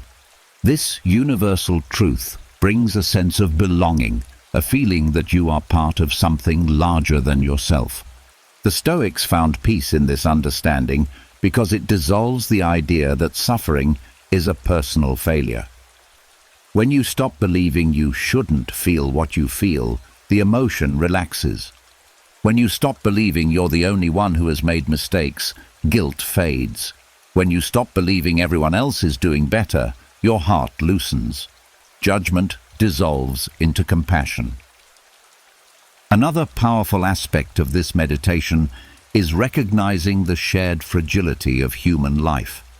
Every person you've interacted with today has their own hidden battles, their own fears, their own insecurities, their own challenges that you will never see. The driver who seemed impatient, the co-worker who spoke sharply, the stranger who looked distant, the family member who felt cold. Each of them carries worries and memories and pressures you know nothing about. This recognition shifts you from frustration to understanding. You stop taking things personally when you realize others are navigating their own storms, just as you are.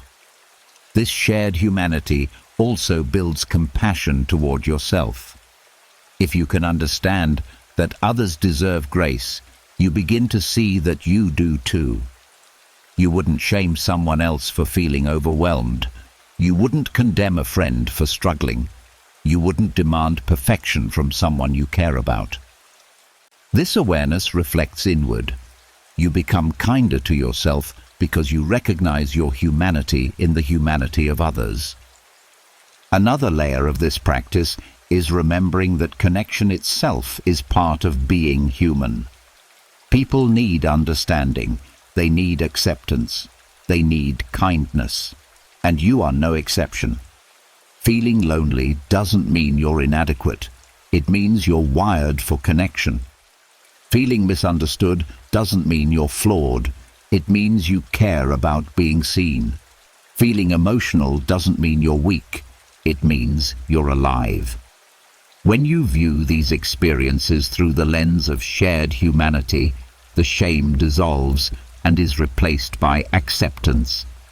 The Stoics also used this meditation to dissolve comparison.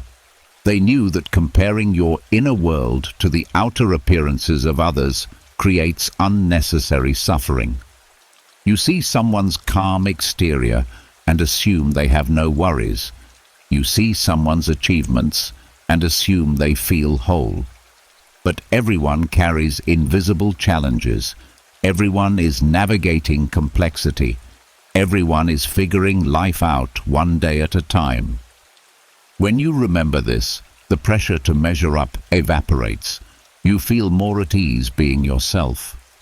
Another calming effect of this reflection is the way it shrinks feelings of isolation.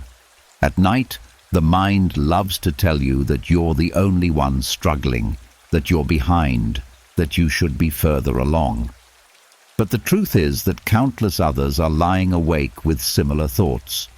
This collective reality brings comfort. You stop feeling like an outlier and start feeling like part of the human story. The final part of this meditation is gratitude. Quiet, natural gratitude for the shared experience of being human. Gratitude for the people who have supported you. Gratitude for the strangers who unknowingly made your day easier. Gratitude for the countless individuals across the world who are also trying their best. Gratitude for the fact that you are part of something much larger, something woven through every human heart. As this awareness settles, your inner world becomes softer. Your concerns feel lighter. Your emotions feel less threatening. You recognize that you don't have to carry everything alone. You never did. You never will. You are human. You are connected. You are understood, even by those who've never met you. And with that recognition, the night becomes a place where you can rest, not as a lone individual wrestling with your inner world, but as one human among many, sharing the same fragile, beautiful journey toward peace. The mind softens when you remember your shared humanity, but serenity deepens even further when you begin organizing your inner world with intention. The Stoics understood that chaos outside is manageable, but chaos inside is what disturbs sleep. A cluttered mind, a tangled mix of thoughts, unresolved fears, half-finished worries, these create an internal disorder that follows you into the night. To counter this, they built what can be called the Temple of Inner Order, not a real structure, but a mental sanctuary where everything has its place, and nothing is allowed to roam freely in the dark. The Temple of Inner Order is the practice of mentally arranging your inner world so it becomes peaceful, structured, and dignified, especially before sleep. It's not about forcing your mind to be perfect or silencing every thought. It's about giving each thought, emotion, and memory a clear position so they no longer collide and overwhelm you. Instead of letting your mind feel like a messy room where everything is scattered, you create an internal space that feels clean, calm, and organized. This practice begins with acknowledging what is currently inside you. Most people never stop long enough to see the state of their inner world. They simply feel the pressure of everything stacked on top of everything else. In the Temple of Inner Order, you take a moment to observe what is present, your thoughts, worries, emotions, hopes. You don't judge them. You simply recognize what exists. This alone creates clarity. When you see your inner world clearly, it stops feeling like a blur. The next step is sorting, not solving. Sorting. You mentally place each thing into its rightful category, a practical concern. You place it into tomorrow, a past mistake. You place it into already finished. An emotion that needs time. You place it into processing. A thought with no purpose. You place it into release. The Stoics understood that the mind becomes peaceful when everything has a home, just as a physical space becomes peaceful when objects are placed where they belong. Once you sort these internal elements, you create boundaries inside your mind. You decide what belongs in your night and what does not. The temple of inner order is a space where you do not allow clutter. You don't let tomorrow's tasks sit in the center of your attention. You don't let other people's emotions take up residence. You don't allow minor irritations to wander freely. You place boundaries around them, and those boundaries bring peace. Another part of this practice is arranging your thoughts in order of importance. The mind tends to treat all thoughts as equal, but they are not.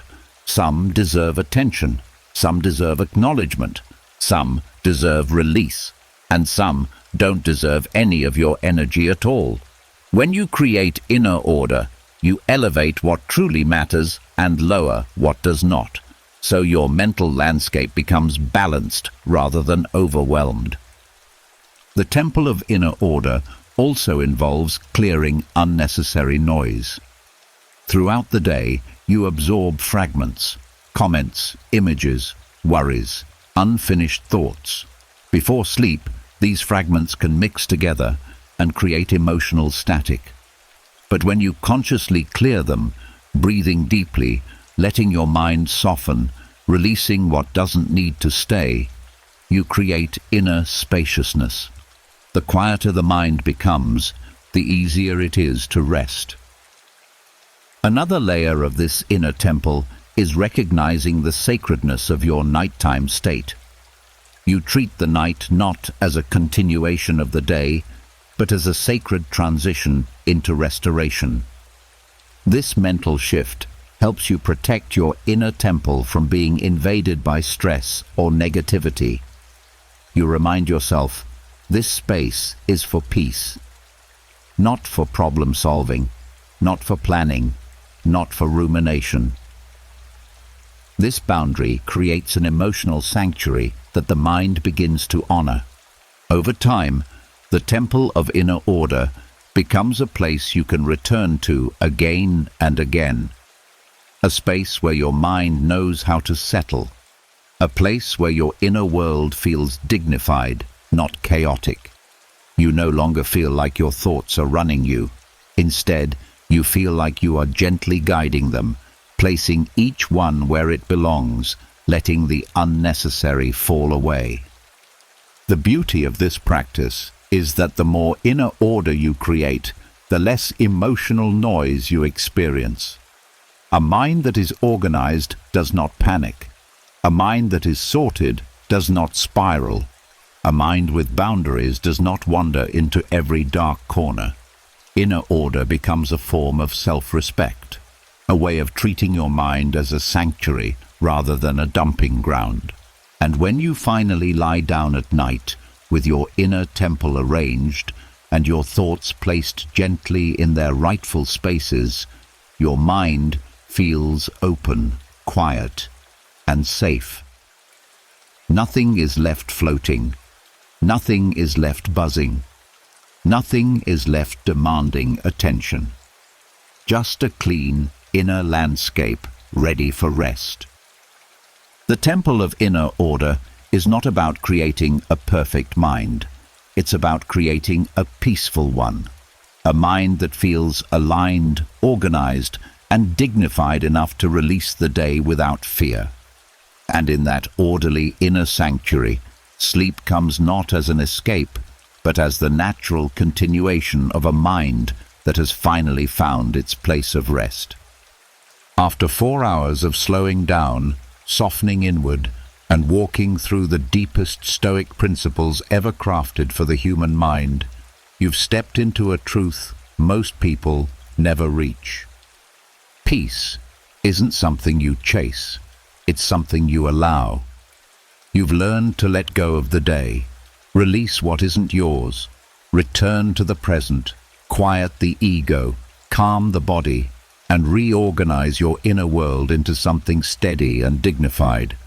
You've practiced nightly indifference, embraced cosmic perspective, rewired your relationship with discomfort, dissolved judgment, welcomed uncertainty, honored your humanity, and built a temple of order within yourself.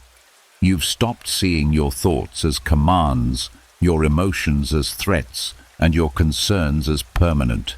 You've returned to the place where sleep begins naturally, not in the mind, but in the stillness beneath it. So tonight, as you lay your head down, remember the simplest Stoic truth of all. You are allowed to rest. You've done enough. You are enough. And the peace you've been seeking isn't somewhere out there. It's right here, in this quiet moment, waiting for you to let go. Before you drift off, I want to hear from you. Which Stoic idea hit you the deepest tonight? Which part brought you the most calm? Leave a comment and let's grow this community of peaceful minds together. And if you haven't already, make sure to subscribe and tap the bell so you never miss another meditation, lesson, or guide made to strengthen your mind and soothe your nights. Sleep well, my friend. You've earned it.